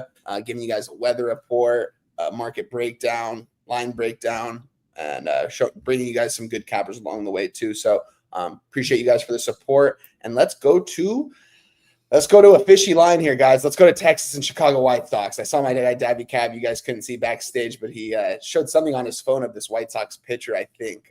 I don't know if he did that on purpose or not, but there he's showing me something right there. Shout out to my guy Cab right there. Okay. I just wanted to ask you guys, does that look like a chode or a chode? I mean, he wants to be me so bad it's not even funny. I guess I respect the acknowledgement, but I got a bet for you guys, right? Look, that ERA looks pretty good, 2-5, but this Davis Martin chode right here, get a real good look at him. You'll see him. He's going to get hit today. Rangers might not be the team to do it, but Josh Smith will be the player to do it. The Rangers are ass, but I'm going back to the well with Josh Smith. Over 1.5 total bases, guys. It's -110. Hitting 274 on the year. I understand that the Rangers are bad. They're not just bad, they're horrible. But Josh Smith cashes this bet for us again today. So go ahead and grab that 1.5 hits, runs, RBIs. Hits, RBIs. I got you down. Dabby Cab, my guy. First official play on the show. Shout out to my guy, Dabby Cab. He's had some internet issues last couple days. My guy's on site at McD's. Got that good Wi-Fi there producing the show for us. Shout out to my guy, Dabby Cab, for that. Always appreciate it. I see my guy, Big Show, back there as well. Just making sure everything's running smoothly. Appreciate you, Big Show, my friend. Good to see you, and appreciate the support as always from you, my guy. But yeah, so we got an official play for my guy Dabby Cab on Josh Young. He knows this Rangers team pretty well, and you guys know Dabby Cab knows hitter props really well as well. So let me know in the chat if you guys are going to tell that prop. I'm going to probably take a little something on that as well. But here we go, Spoons. I mean, a fishy line, but we also got Patrick Corbin on the mound, a guy that I didn't think was actually going to be playing baseball this year. So let me hear what you have to say about Davis Martin against Patrick Corbin. Texas Rangers against Chicago White Sox. Been an interesting series. First couple games, the White Sox got it done yesterday. I was on them first 5. I was on the wrong side because in the bottom of the 6th inning, they really broke that game open right there. But get us started here, Spoons. Break us down the weather, the market, anything we need to know about this matchup. Yeah, we got the Texas Rangers versus the Chicago White Sox, and 2 pitchers that have probably exceeded everybody's expectations for them this season. Like you said, Patrick Corbin, a lot of gamblers had a day for him over the last 2 or 3 years where they just got on the other side team total. And, I think he got a really good mental reset, getting to change teams, go to a different rotation where he's got a different spot, and he doesn't necessarily need to do as much in this Rangers rotation. Then you got a guy in Davis Martin, a young pitcher who's, I think, pitched pretty well to this point in the season. I know Cavs going against him here today, but he's got 2 starts where he's given up 4 earned runs, and those were against pretty decent lineups. Outside of that, 0, 0, 3, 1, and 2 earned runs. And those are in some really decent teams. I think this Davis Martin guy can at least keep him in it for a few innings. The way I went to attack this game was the first 5. I took the under again. I got a under 4.5. I look at these 2 lineups, and there's a lot of holes. There's so many ways to attack the Rangers, especially without some of their big bats there. And the White Sox is just a half AAA lineup. They're trying to bring guys up and try to fill holes, try to figure out their future here. And it's worked. They're playing a lot better. You look at this team at home, they're almost winning at a 500 rate. And I think they can get a win here today. The Rangers bullpen doesn't have their setup man. Their closer hasn't been pitching that well. I think there's a lot of ways to get to the Rangers, but I think it comes after Patrick Corbin gets out of this game. Corbin's pitched really well this year. If you started Patrick Corbin day again, I mean, he's got a lot of games under 3 runs. He hasn't given up more than 3 runs in a start all season, and I don't think that changes here today. Chicago White Sox field, it's going to be in the 50s, really high air pressure, which is not good for ball carry. And that's reflected by the minus 11% home runs and minus 9% run factor here at Rate Field today by our friends at Ballpark Pal. I think that we can get out of this first 5 with less than 2 runs, maybe 3 runs. And that's why I'm on it. 70% of the tickets have come in on the under. 89% of the money is coming on the under. 61% of the tickets have come on Texas, but 84% of the money's come on the White Sox. So there's definitely a lot of respect from some sharp bettors on the White Sox today. I could see that. And at home, I could definitely look to back the White Sox. The Rangers have not been a good team on the road. I could see a way to get there, but I'm going to put some faith in Patrick Corbin and Davis Martin, two guys that a lot of people don't necessarily like. This is that bum fight under that Jimmy always talks about, and I'm a big fan of it. Give me a bum fight, lock me in. Rod, what do you got? I got burned with the bum fight yesterday, thinking they were going to score hardly anything, and all of a sudden I turned around and looked, and the White Sox had scored like 8 runs, and I was like, "What the heck's going on?" 6 runs in that bottom. What was it, the 6th inning? And I was like, crazy. "What the heck's going on here?" I was like, "Man, I was expecting an under again." So I'd have to lean back to the under, but this is Davis Martin. You got to give me a plus price. I will take the White Sox here in this spot. The only thing that troubles me is that he hasn't fared well in day games. Has Davis Martin? He's 0-9 in day games. So, but you look at what he's been doing over his last couple, and I'll take. I don't like what I've seen from Texas at all. Their offense at times struggling. They're definitely missing the bat of Seager. That's for sure. And the hands are you're just getting more and more. Look at the injuries on this Texas squad again, just like they did last year. They're starting to deal with injuries. It is what it is. I'm going to take the White Sox here at the little bit of a plus price. I don't know if it's a fade of Corbin because I think he has a good start, and I would lean to the under again. But I'm going to take the White Sox to get the job done again here in this one. Yeah, I'm with you guys. I'm on the Whites. I mean, I'm on the White Sox here in this spot. I could have gotten a plus 125 last night when I capped this game. I thought that was a fishy line. Woke up this morning to a plus 115. 30 minutes ago when we were on the show live, they were plus 110. Now my book, they're plus 100. Tells us everything we need to know here. I might be steam chasing a little bit here at this point, I think, but I do think Davis Martin is live to pitch a good game here today, and the White Sox can squeak out a victory here. I mean, the Rangers, I don't like this batting order that they have been throwing out there. I mean, they're hitting like Semien and Garcia are hitting 8th and 9th in this batting order now. They're making a lot of adjustments in there. At least that's where they were hitting in the order yesterday. Those guys were at the top of the order at the beginning of the season. Now that they're hitting 8 and 9, trying to get something going, try to get that offense sparked somehow. It's not working. I don't think it's going to work here. I'm going to fade Patrick Corbin. It's not something I always do. I know a lot of people have made a lot of money over Patrick Corbin over the years. He has been pitching fairly decent this season. He's had a good season. I'm surprised. He came back this year. He signed for very minimal deal. He was making some good money over in DC the last couple of years after they made that championship run. But I'm on the White Sox here. I hate that I'm only getting a plus 100 here, guys, but I'm going to give it out to you guys. I'm going to tweet it out. It's already played official. I'm on the Chicago White Sox and Martin here plus 100 on the money line. So that's it for me in this game. One more note for this White Sox team. They were able to give their best 3 arms the day off yesterday, and those 3 arms have combined for over 21 saves plus holds on the season. Their rest of their bullpen combined has combined for 6, and that's with more than twice the amount of arms. So these 3 arms are the arms that the White Sox need if they're going to win a game, and they give them the day off. I think you have everything set up for a nice White Sox win today. Yeah, and shout out to my guy, Dabby Cab. Don't forget, when the show ends, leave a comment immediately with your best bets. Cab's going to tail 1 or 2 of you guys, and if it wins, he'll send you $25 on the sesh on Monday. The comments help with the algorithm. He's absolutely right here, guys. When it's over, please leave a comment with your best bet. Maybe we'll tell you guys, and my guy, Dabby Cab, said he'll reward you if you guys reward him. So shout out to my guy, Dabby Cab, for doing that. It means a lot. And Stacks, Dabby, stop reminding the people so I can win. Shout out to my guy Stacks. You too once. Shout out to him in the chat, man. Love my guy right there. He'll be joining us here shortly as well. But another interesting series, a series I've been getting burned on here coming up, guys. The Arizona Diamondbacks against the St. Louis Cardinals. I've been on these Diamondbacks the last couple games. I've been getting burned by them. I've been getting some nice prices on them, as you kind of have been all season long. This Diamondbacks team, never not an affordable price, even if you get them at plus money against certain teams. I was on them the entire series against the Dodgers, only got 1 win there.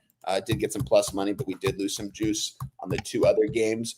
But going into this game here, guys, I'm right back on the Diamondbacks here, but I'm gonna let my guy Spoons start this one off, give a breakdown on the market, the weather as always, and then we'll go with my guy Rod, and I will finish it off.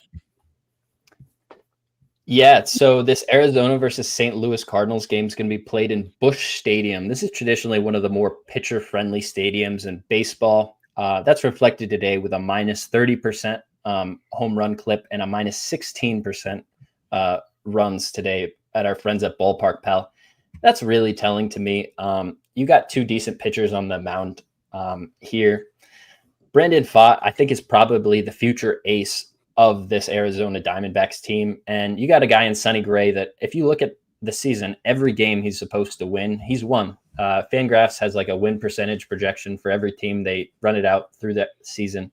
And you can look, anytime they're over 50%, Sonny Gray's gone out there and won. He's pitched really well for the Cardinals. He's just been consistent. Looking at this, I kind of look at this as a spot where the Cardinals can get to Pfaadt. The pitcher-friendly setup, though, kind of makes me wonder how many runs you can get. And this Arizona lineup is so deep. So 1 run, 2 runs is not going to be enough because they can get that in a swing of the bat. And while I think Sonny Gray can get us there, I worry a little bit about the bullpen. St. Louis's closer, I don't believe is going to work today. And that's such an important arm to have available for you. Ryan Helsley, Kyle Leahy's also pitched in back-to-back games. So their favorite arm, Phil Maton, will still be there, but I don't have enough faith to go all the way. I want to shout out Ron Crawford, spreadsheet play of the day, St. Louis. He says it's a 71% system, and that makes me really interested in St. Louis, because if you look a little bit closer at this, we have 52% of the tickets and 90% of the money on Arizona, and the books would love to clean up on that and just pay out that 10% of the tickets to St. Louis and keep the rest. We have 67% of the tickets on the under and 95% of that money on the under. And that's something you always kind of notice at Busch on these kind of days, that the market, they look at that weather too, and they want to get behind it. Arizona's bullpen, Justin Martinez, their closer, went yesterday. He's recently back from being injured, and he's a guy that's not been great all season at all. Shelby Miller kind of exceeded my expectations for him. He should be available, but this Arizona Diamondbacks bullpen is really shoddy. It reminds me of the Cubs, to be honest with you, and not anything I want to put my faith in. I look at Sonny Gray, and if I just cross out that one game versus the Phillies, he's such a good pitcher. I think that's who I'd want to back here. But like I said, Brandon Pfaadt's future ace, and he could put up and shut up, and I don't have my money on the game. Rod, what do you have to say about Arizona Diamondbacks, St. Louis Cardinals, my friend? Well, if you've watched me, I don't call him. Everybody calls him Brandon Pfaadт. I call him Fade That for a reason, because I'm going to fade that guy. You look at his numbers on the road, and he is not good on the road. He's pitched better at home, but once he gets out on the road, that ERA is ballooning, and so does this Arizona squad. Don't trust them. I'm telling you. When they start out on the road in that first series, pack them. They play well. But anything past 3 games on the road, ass. 5-10 this season, following any more than a road trip that's longer than 3 games. 5-10 straight up, and then you go even deeper. What do they do? Let's see.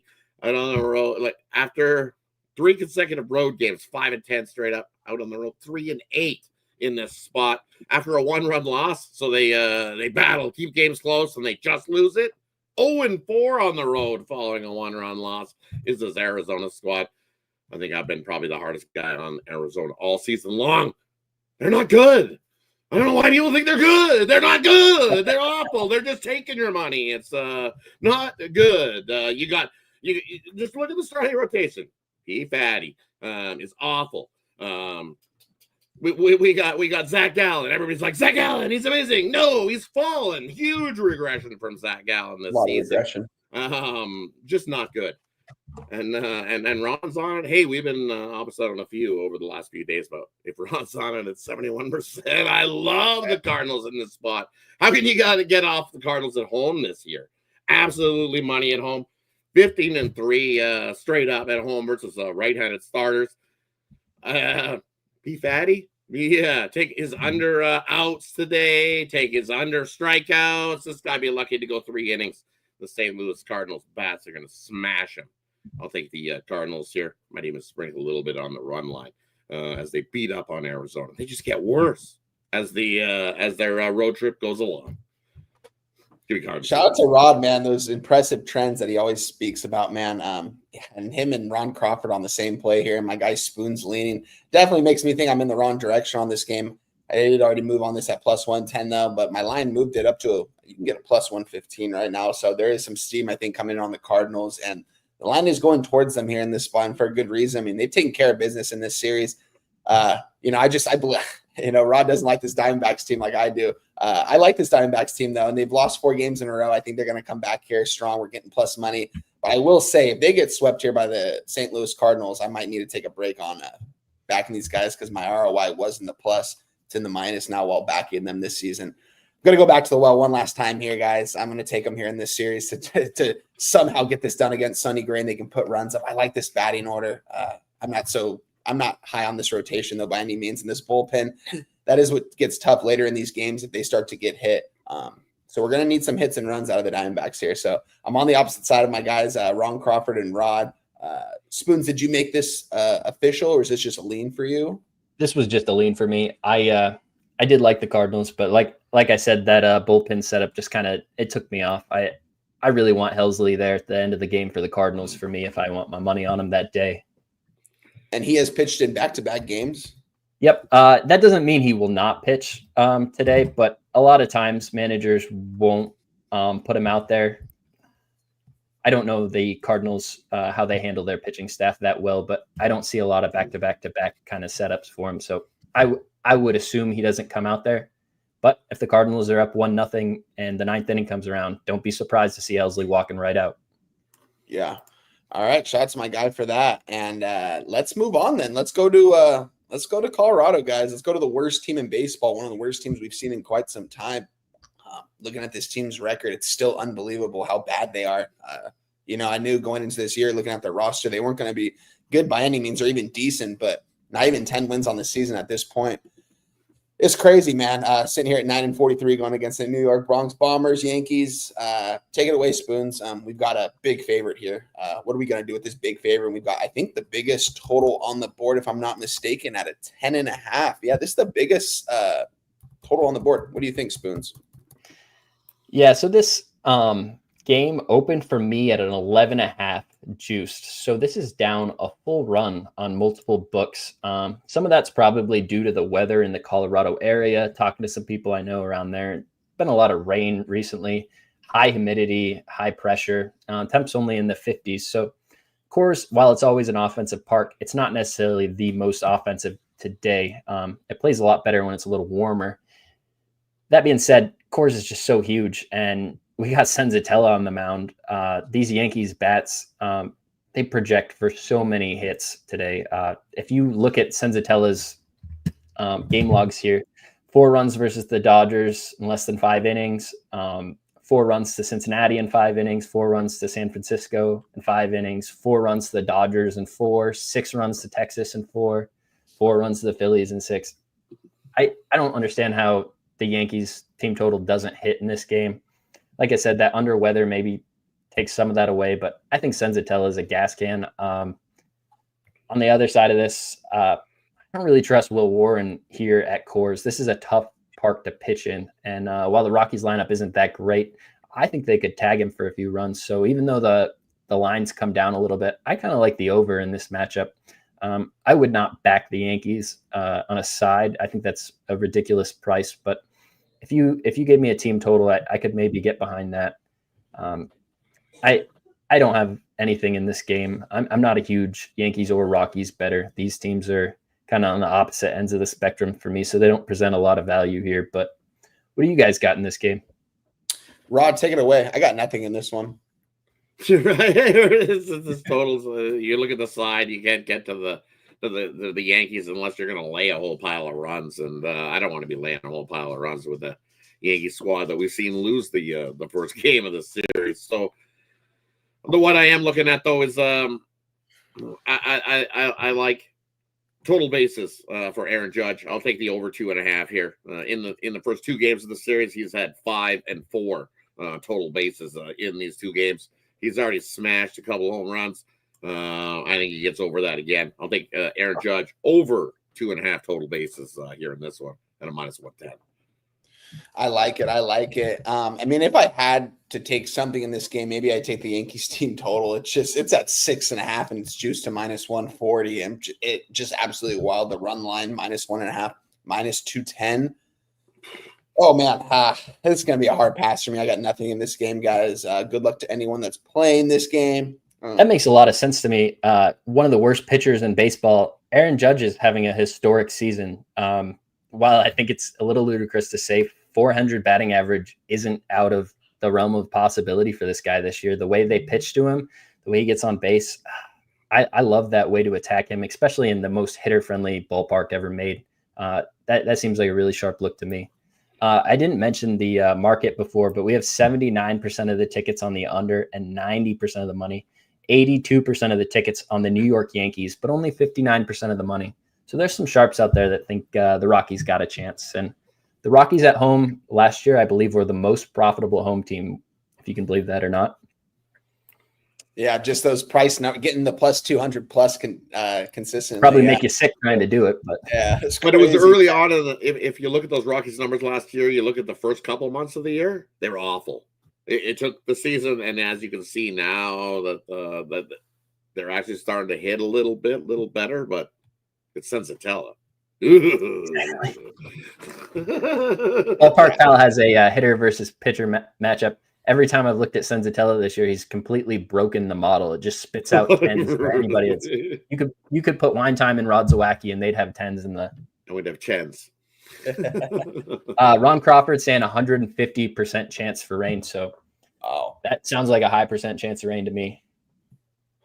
That's crazy. That's crazy. Let's go to Sacramento, boys. Let's go to the Phillies in Sacramento. Sacramento, man, the Athletics just playing some terrible ball lately. But Spoons, take it away. What do you got for us in this game? Any crazy weather happening up north in Cali here?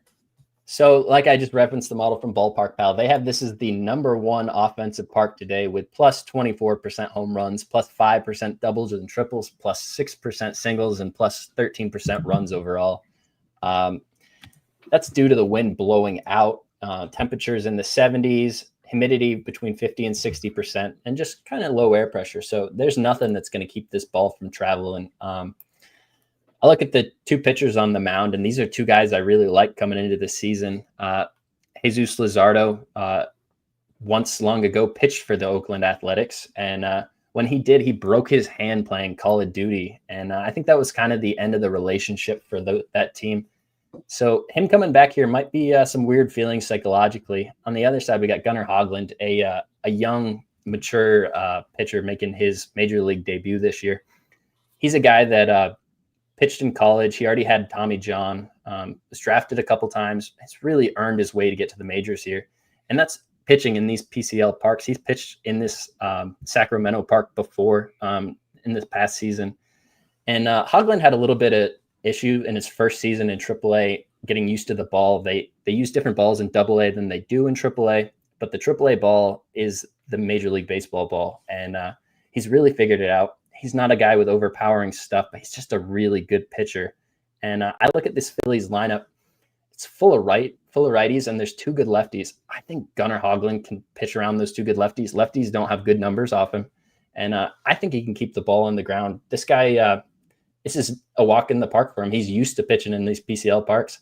You got this guy in Luzardo who mentally I'd put him on the opposite end of the spectrum. I think he's got all the tools to be one of the best pitchers in baseball, but he's got to have it really work in that specific day. And baseball is one of these sports where regression eventually hits. You got the Phillies on a huge win streak, the Athletics on a huge losing streak. And I think this spot is a spot where Gunnar Hoglund can show why he's in the major leagues right now. And I was looking at the full game versus the first half, and I ended up moving on the first half plus a run, plus 102 last night. This Gunnar Hoglund kid, I bet on him every time. He keeps this team in the game. The Athletics end up blowing it for him by the end of the game, and he's lost 2 wins that way. But I really think the Athletics, their bats show up.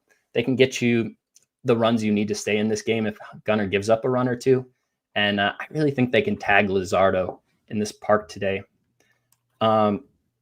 Looking at the market, we have 81% of the tickets on the Philadelphia Phillies, but only 59% of the money. So you have some sharps on the Athletics. And then on the total, even though this is the most offensive park today, we have 70% of the tickets on the under and 95% of the money on the under. With that, the total opened at a 10, and some of the books are now showing 9.5. So there has been a little bit of respect to that under money.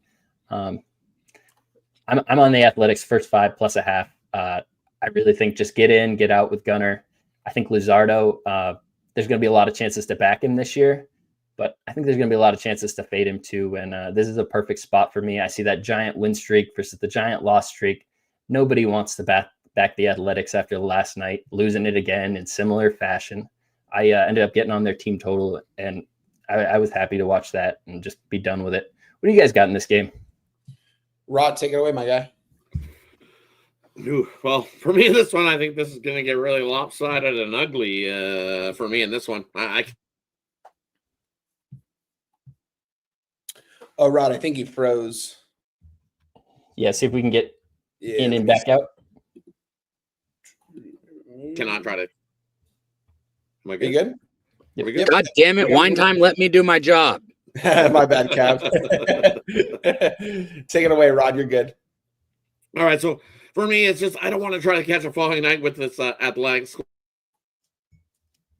Ooh.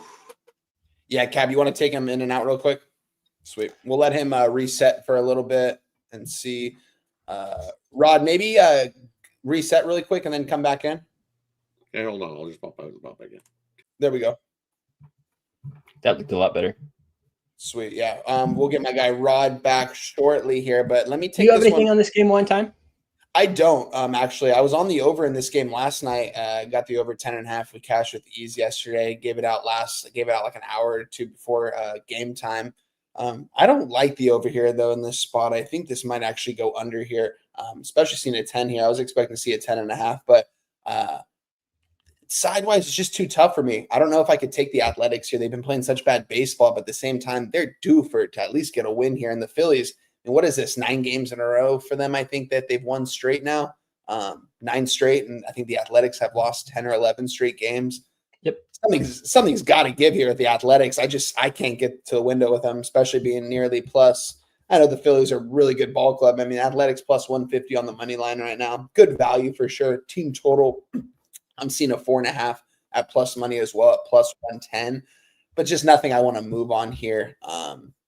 I do have action in this game, guys. Let me get Rod back up here. I took Brandon Marsh over 1.5 total bases at plus 152. He's barely hitting 200 this year, so I understand the trepidation if you don't want to follow. But you already heard Spoon talk about the way this ballpark's going to play today. And this is just a situation, lefty on righty, where it just takes one good swing for him to get a hold of it. A double or a home run's no big deal for him here. And at plus 152, I had to bet it.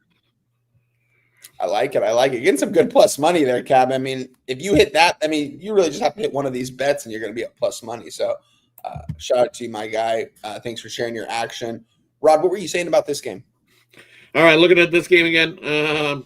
See, somebody says that they didn't want me to slander the Athletics, and so that's why all of a sudden someone was like, we got to mess up his internet. So, hey, the Athletics in the spot. I don't want to try to catch a falling knife with the Athletics on this losing streak, and the Phillies just continue to roll along. You look what the Athletics do against left-handed pitching, and it hasn't been pretty. It's been pretty ugly this season. Left-handed starters, 5 and 6 straight up, 2 and 9 in trying to cover a run line. And then you want to even try to cover the alt at 2.5. There's 2 and 9 in that as well. And you look at this Philly team, the way they're rolling along in the spot. Away game 17-10, and so for me, I'm gonna take the Phillies minus 2.5 here. I got it at a plus 125. So when you take that alternate run line in away games, they're 17-10, a plus 11.9 units this season are these Phillies.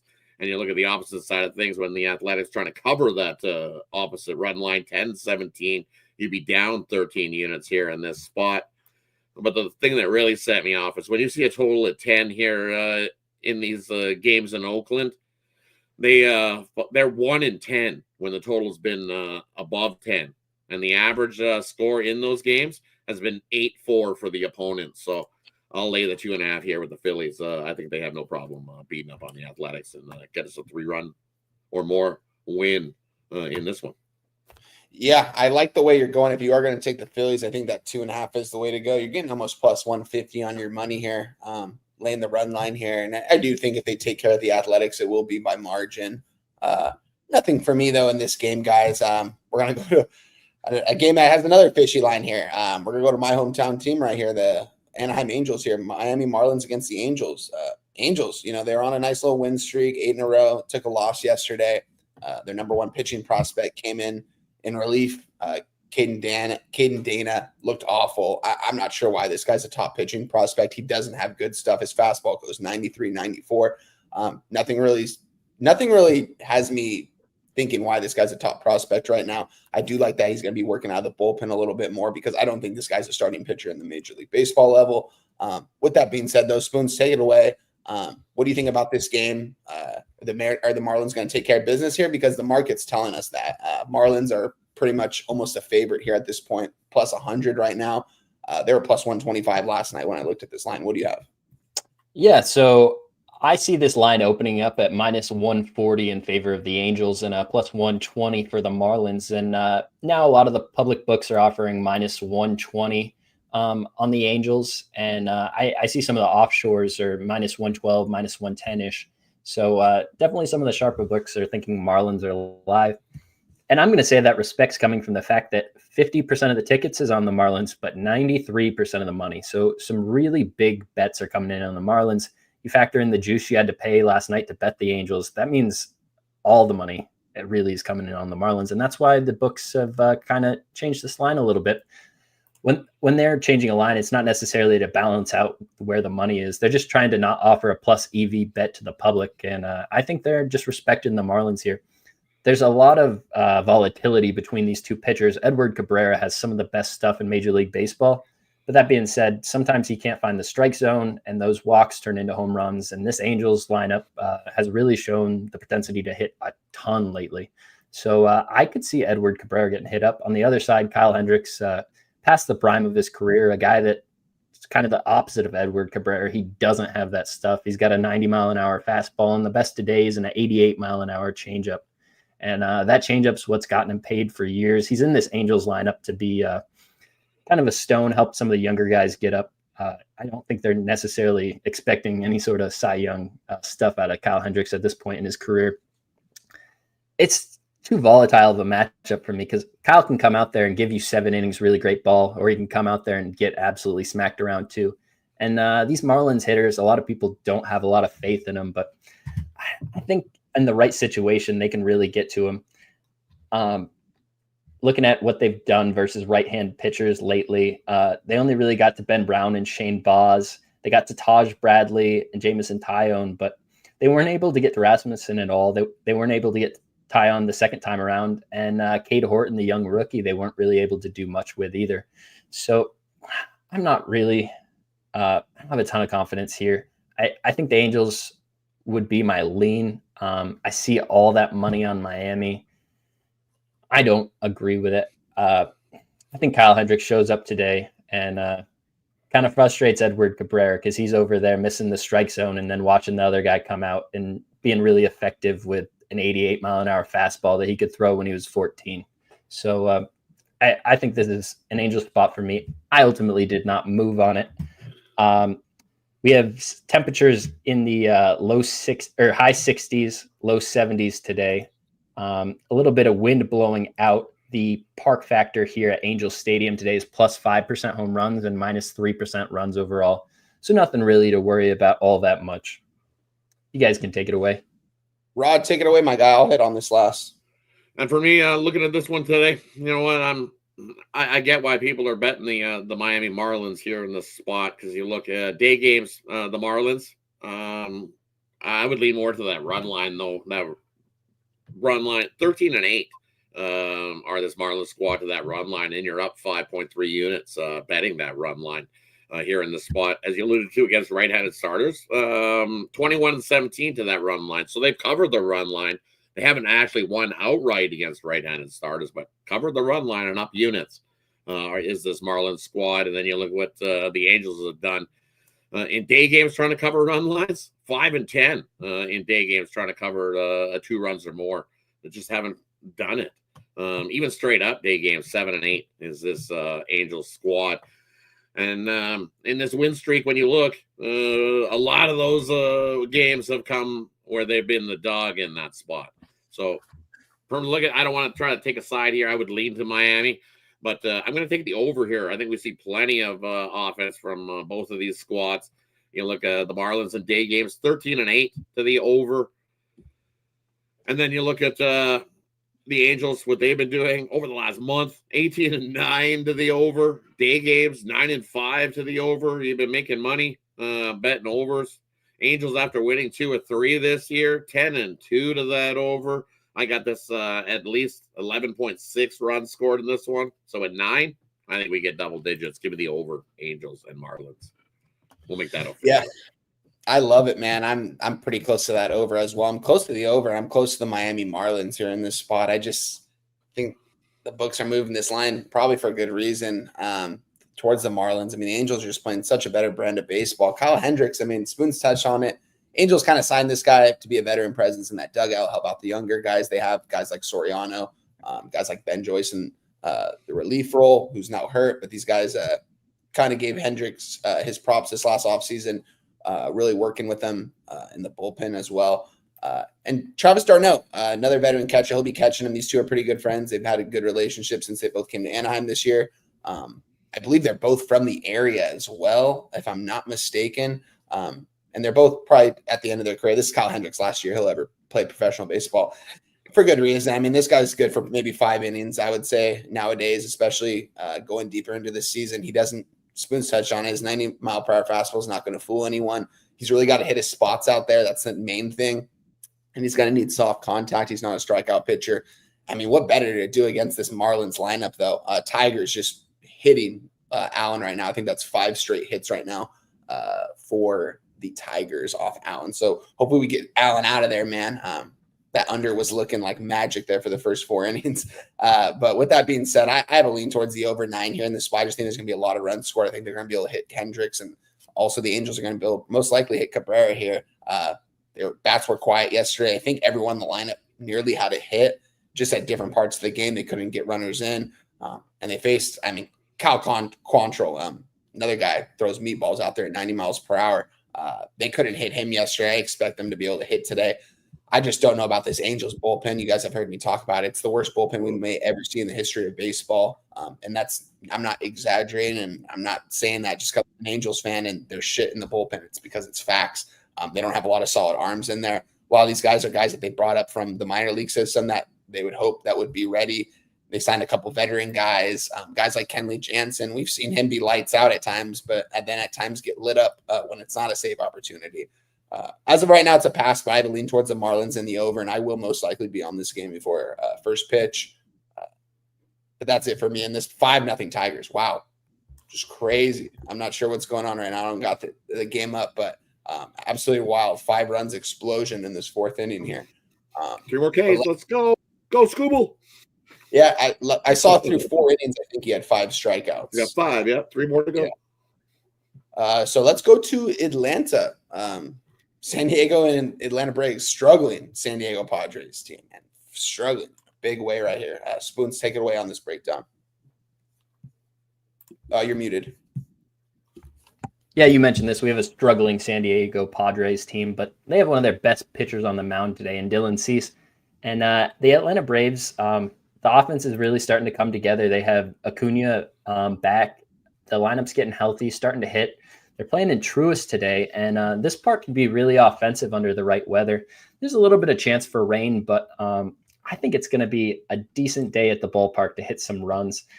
Ballpark Pal has it at -3% runs on their factor and +2% home runs, but depending how the weather goes with the precipitation, I think it could get hotter and play a little warmer than what they're actually factoring in there.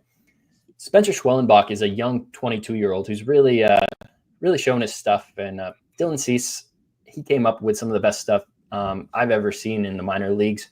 So he's one of those chip on his shoulder kind of guys. I think seeing a 22-year-old out there pitching for a really good Braves team is going to frustrate him because he had to pitch for the White Sox. And he doesn't think that's fair. He shouldn't get to pitch for a good team. So I think Cease is going to come out there and absolutely deal. See all those big bats. He's going to challenge him, try to get through it. I think these Padres bats can get to the Braves. I think this is kind of a funny line in my opinion. I don't think I should be getting +120 on an opening line value with the Padres. And that's what I got. It was +120 Padres, -140 on Atlanta. So far the tickets, 52% of the tickets have come in at Atlanta, but 55% of the money has come in on the Padres. So it's really split down the middle on this. 88% of the tickets have come in on the under, and 84% of the money has come in on the under. And that opening line was at 8.5 juice to the under, and I'm seeing some 7.5s now on the board. So there's a lot of respect to the fact that Dylan Cease and Schwellenbach will pitch well today. I looked at this first 5 under. I got close with it. I looked at this Padres line. I got close with it. Padres bullpen is really good. They have all the tools to be effective, but they haven't pitched the best over the last few weeks. And I know Dylan Cease, I just said all the good things about him. He has bad days. And if he gets out of there in the 4th inning, I could see this being a long day for the Padres. So I ultimately just didn't have my money on it. I passed. Oh, and I got my guy right here. I didn't even see him right here because it's on below us. I'm going to bring on a special guest for us, guys. Apology, Justin. I couldn't even see you on my side. I'm going to bring in my guy, Stacks Play of the Day, Justin McKelvey. Stacks.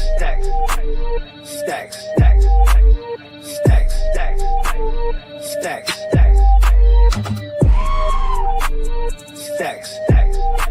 Stacks. Stacks. Stacks. Stacks. Stacks. Stacks, my guy. Good to see you, brother. One time, Spoon, Rod, what's up? How we doing? How we Justin. doing? How's it going? Ain't bad. Y'all can hear me, right? Yep. Yeah. Oh, yeah. Oh, all right. Yes, sir. Yeah, this ain't Stacks, but I got official play for y'all here. Yes, sir.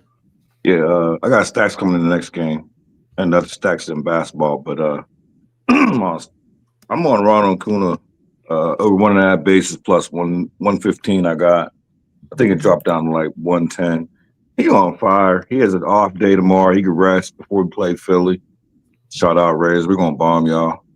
And I just love him. He got bomb in both games. He got 3 hits off of Cease out of 4 plate appearances. I love Acuna today. Ronald Acuna over 1.5 bases plus 115 I got. I like it. I like it. Yeah. I mean, you touched on it, man. And that first at bat when he came back, man, what was that? 470 feet to dead Yeah, he's center. not playing. He come up back saying, I got y'all. He gonna carry us. If this guy doesn't get hurt at any point in his career, we're talking about this guy being. Well, that's why I mentioned the off day tomorrow. Like, first 3 games back. He gonna bomb first 2 games. This is the 3rd game. Got an off day tomorrow. Then we fly to Philly. Can't wait to see Razor. Yeah, that's gonna be a fun series to watch, man. The Braves and Phillies. That series is always fun, man. I'm looking forward. We get ready to turn it up. Yes, sir. Yes, sir. Spoons. What do you have in this one? Anything official? I don't have anything official. Like I said, I lean to Dylan Cease pitching really well, backing that in some shape or form. Just seeing that young 22-year-old on the mound, I know the kind of guy that Cease is. He's going to have his best stuff ready to throw out there today. And take it away, Rod. Anything from you in this ball game? Yeah, for me here in this one, hey, we looked at Atlanta. The Padres won the first one in the series. It was 2-1 in that one, where Acuna did lead off his first at-bat and crushed it. The Padres still got the win in that game, 2-1. The Braves got the win 7-1 yesterday. And what do the Braves do following big wins where they win by more than 6 runs? Well, over the last couple seasons, they followed up with a loss, 0-5 in these spots after a big win by 6 or more runs over the last couple seasons. So for me here, I think Cease deals. He loves to play these Braves. I believe he's got the team when he started. He's got 3 straight wins versus these Braves, including one already this season back March 28th.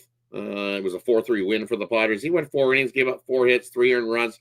That home run definitely got to him. For me, Cease can keep down those walks because we know that he can get himself in trouble with the walks and then he can give up the long ball. But I think here in the first 5, I think he deals. I'm going to go a little bit alternate. I'm going to lay the 0.5 here in the first 5 at a plus 160 here on Cease and the Padres. Little alternate run line first 5 for me here with the Padres. Yeah, that's some good value right there, man. That's some good plus money action right there on the first 5. Yeah, guys, this could be nothing for me in this game. A little disrespectful. Hey, it's early. It's like it's little. Is it Braves at times at bats? I'm not a Braves guy. Their bats are cold. It's just I know they're getting some guys back, and you got to get adjusted to the guys coming back, and that definitely not a Braves guy at this point. Going to MVP. He steals. He steals. Let's go. One guy can't win it all for everybody. He can't. He's not. Hey, long as Acuna do it, I'll take a loss for Acuna to do what he's supposed to do. Yeah, he'll do his job. Then we'll sweep Philly. There we go. Yeah, I'd love to see that. Sweet Philly. Let's see. I would love to see that too. Phillies are due, man. Yeah. They're due to get their asses. You tell Razor I said it. Yeah. Razor was in here earlier. Shout out to my guy Razor. I know Sunday's a family day for him, so can't be in the chat a lot bit today. But shout out to him. Shout out to my guy Oldie right there. Perky Sanders in the building, man. But yeah, we got an official play from Stacks. We got Rod. Did you make that official? Yes, official point. Take the alternate run line on the Padres first 5. Modesty. Got it. Plus 160. Sounds good, guys. With that being said, let's move on to Sunday Night Baseball, the game where we're going to be live for tonight. I don't think I'll be able to make it tonight, but I know my guy Dabby Cab will be there hosting it.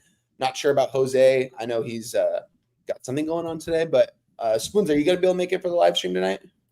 I'm not sure. I'm not sure what I got my schedule going on yet for the rest of the day, but I think I might try to pop in for a little bit. I probably won't be on for the whole stream or anything, but I expect to be watching the game. The game we're talking about here is the Los Angeles Dodgers versus the New York Mets. The Mets got one of the best pitchers in baseball on the mound today in Kodai Senga.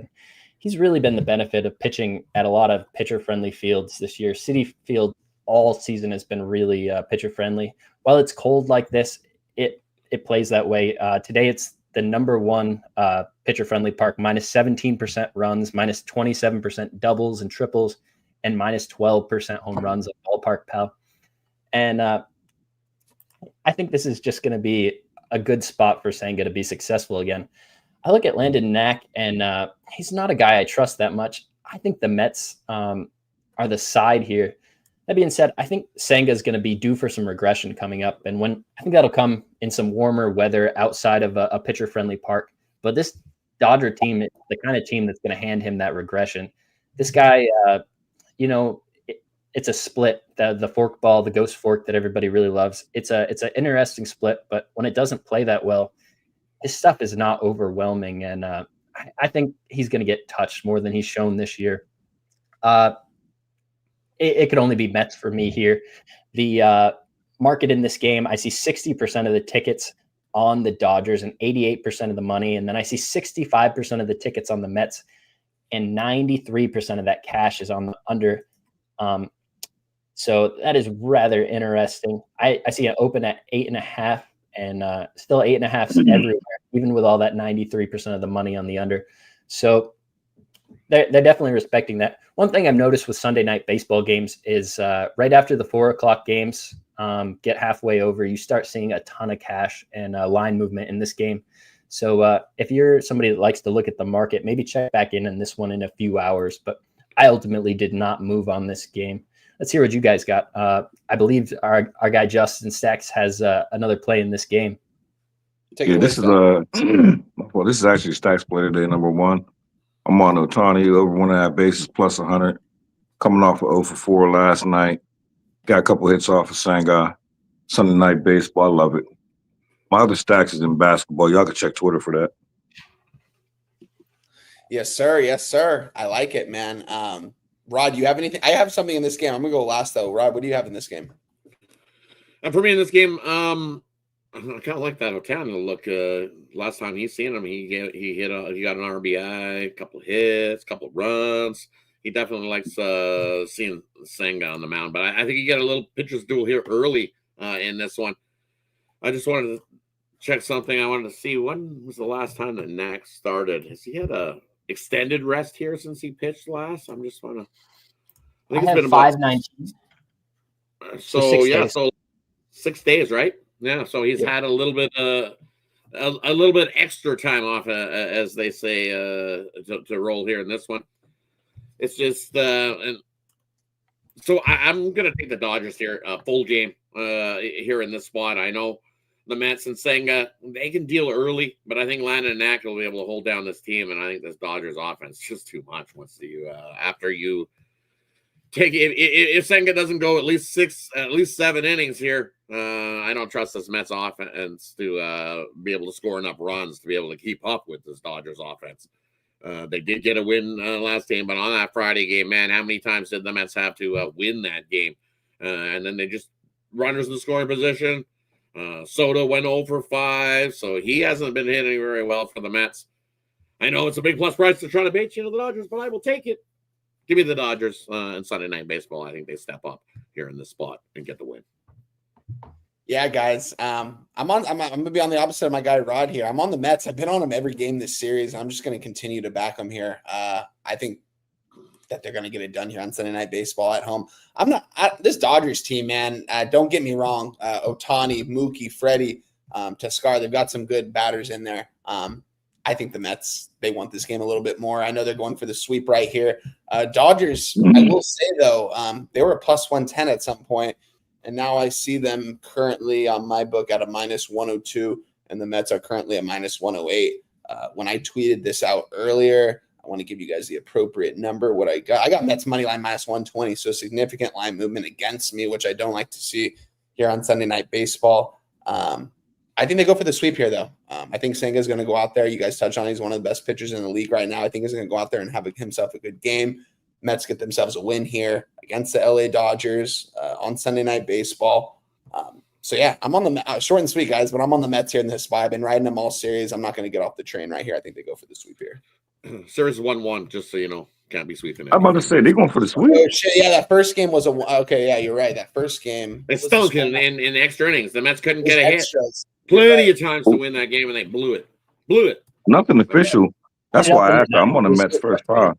Let me see here. Oh, yeah, you're right. Oh, my God. Yeah, that was my bad on that one. Yeah, extra innings there. But, yeah, I'm on the Mets here. I like the Mets still here in this spot. What's the market on this, Spoons, according to Odds Logic?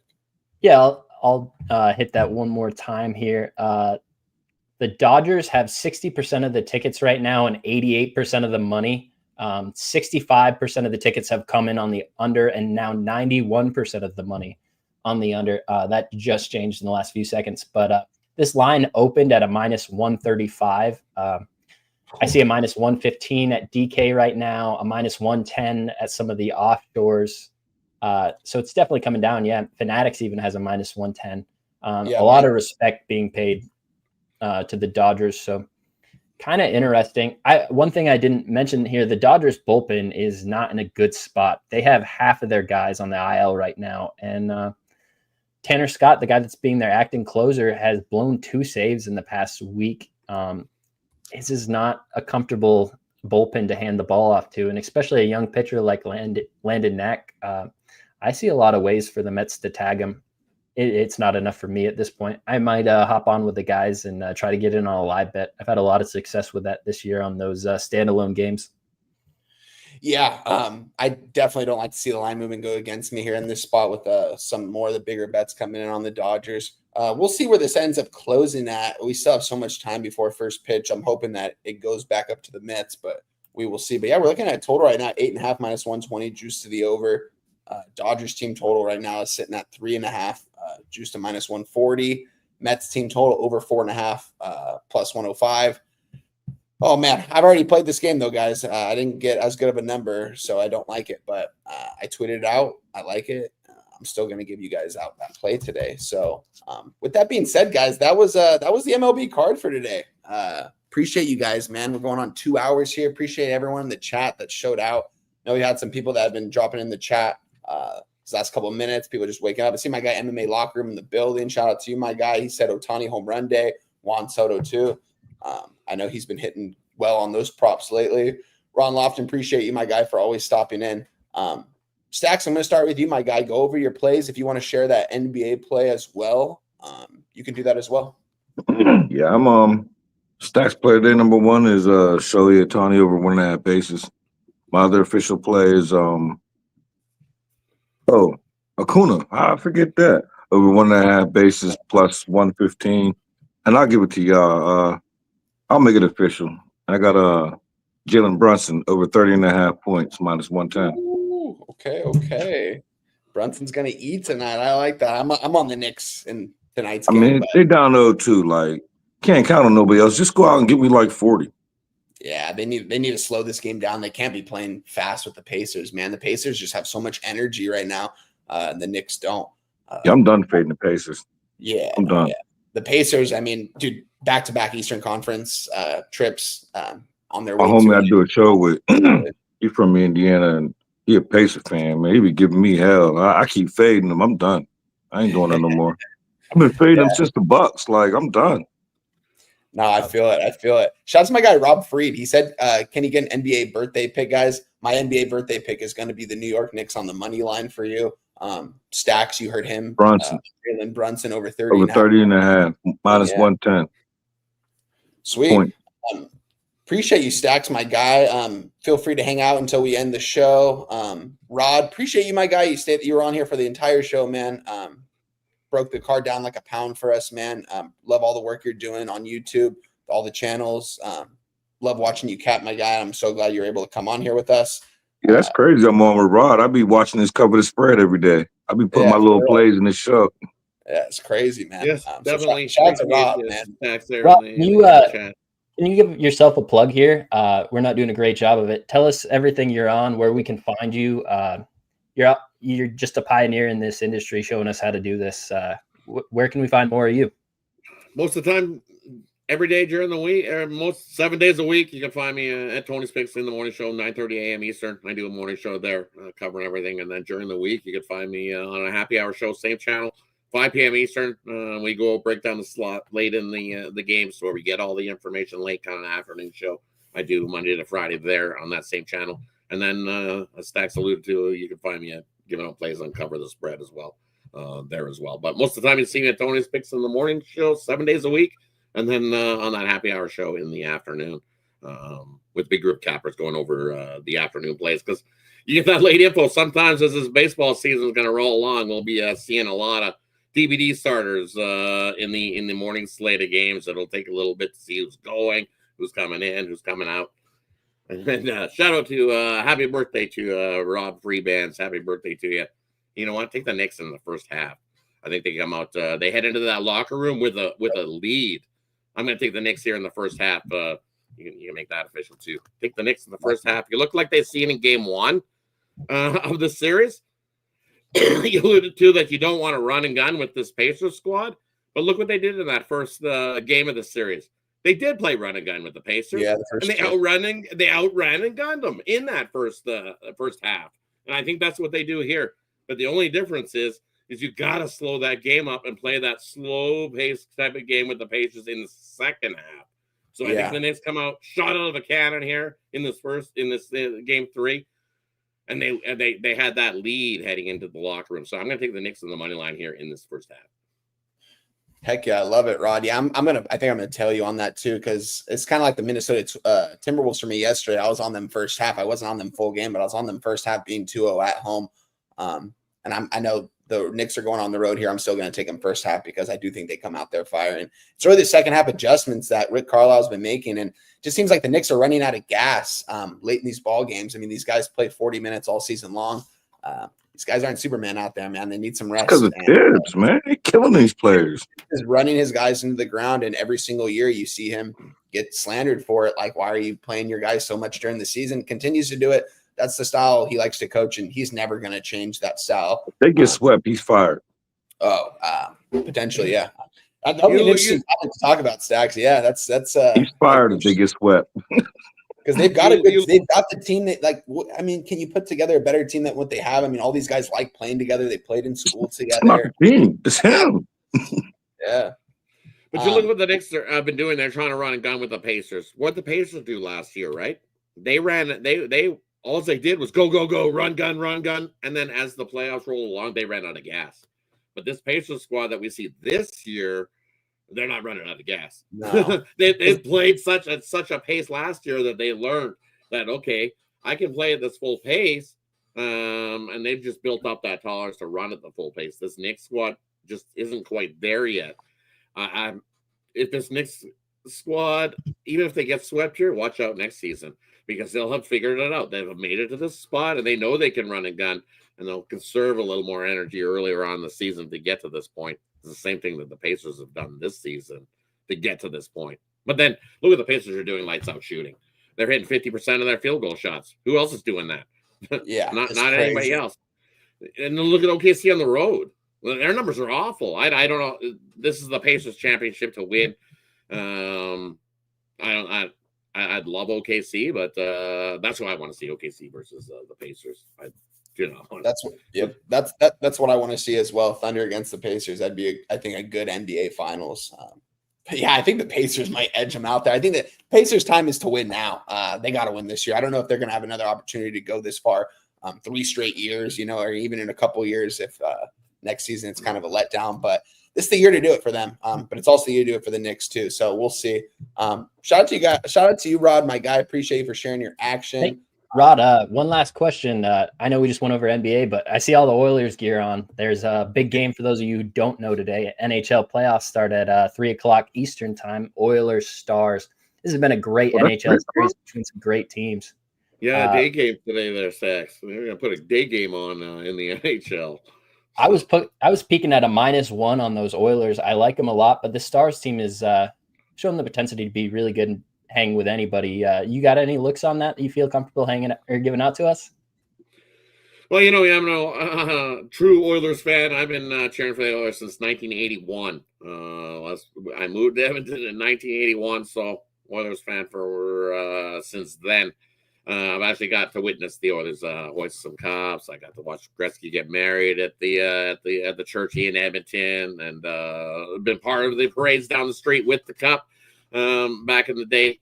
But looking here at this one, that hometown crowd going to be going absolutely bananas. I've had the privilege to be able to attend a couple games in these playoffs already with the Oilers. In the first round, I was at the Kings game number 3. When that turned around for the Oilers, you're pushing 115 decibels in that building before the game even starts in the building. Here in this one, you look what Skinner's done. If Skinner can play like Skinner does, well, we've seen 3 shutouts in his last 4 games. When he gets beat bad. But for me, I'm taking the Oilers here. I don't mind that -1. You look what Dallas has done against the good teams on the road this year. Not so good. Only 8-16 this season out on the road versus teams with winning records. So that's just any team that's above 500. 8-16 are these Dallas Stars out on the road. Yes, he may have got a win against the Jets. They play better at home. Roby Hintz, well, he's a big defenseman. He's also part of the power play. So was it a little dirty? Yes. I don't think the nurse should have made that play and slashed him.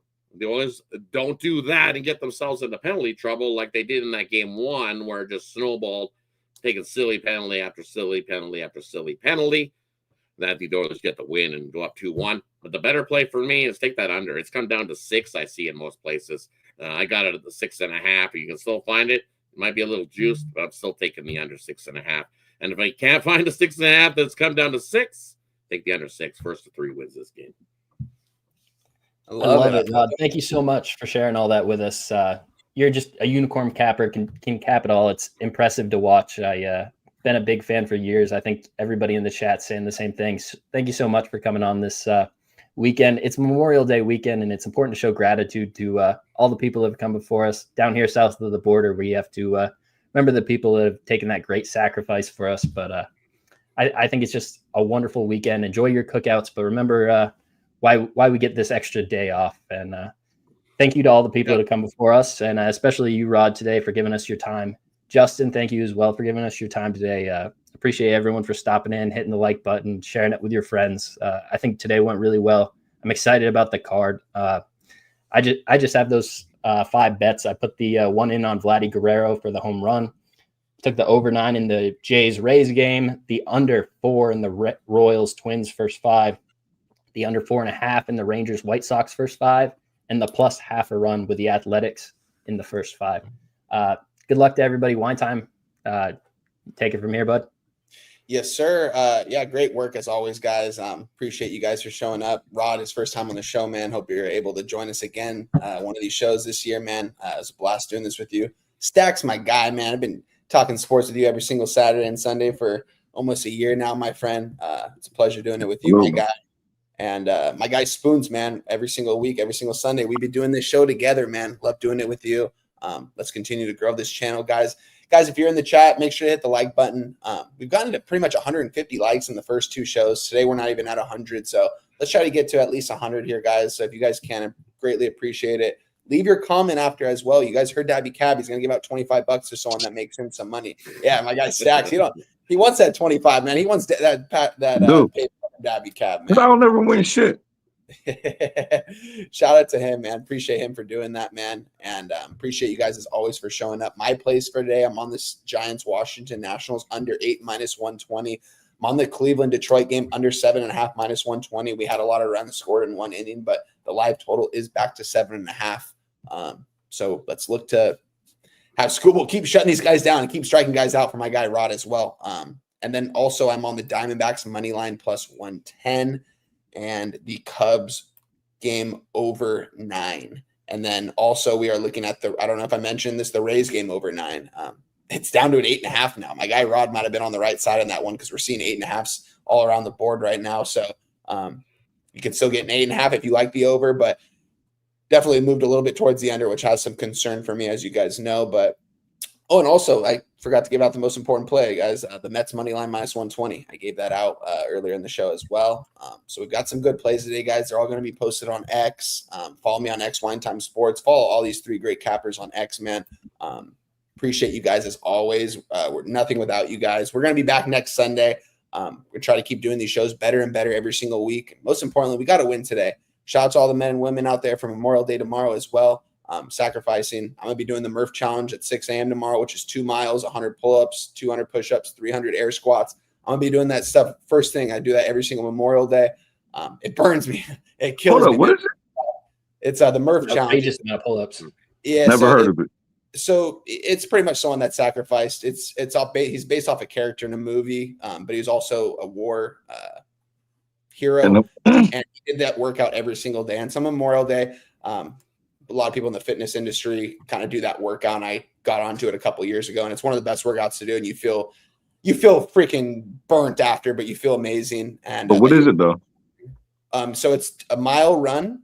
And then you do 100 pull-ups, 200 push-ups, and 300 air squats. What I do is I go into superset. I go 30 air squats, 20 push-ups, 10 pull-ups, and I rotate those 10 sets. I take my time. I'm not in any kind of rush when I'm doing this, and then you run a mile at the end.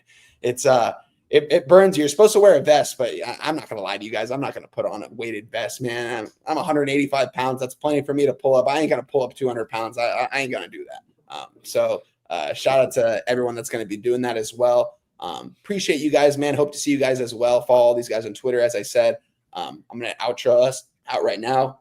Let's letche those bookmakers, guys. Let's make that cash today. That's the most important thing here. The information is important, but let's get that cash.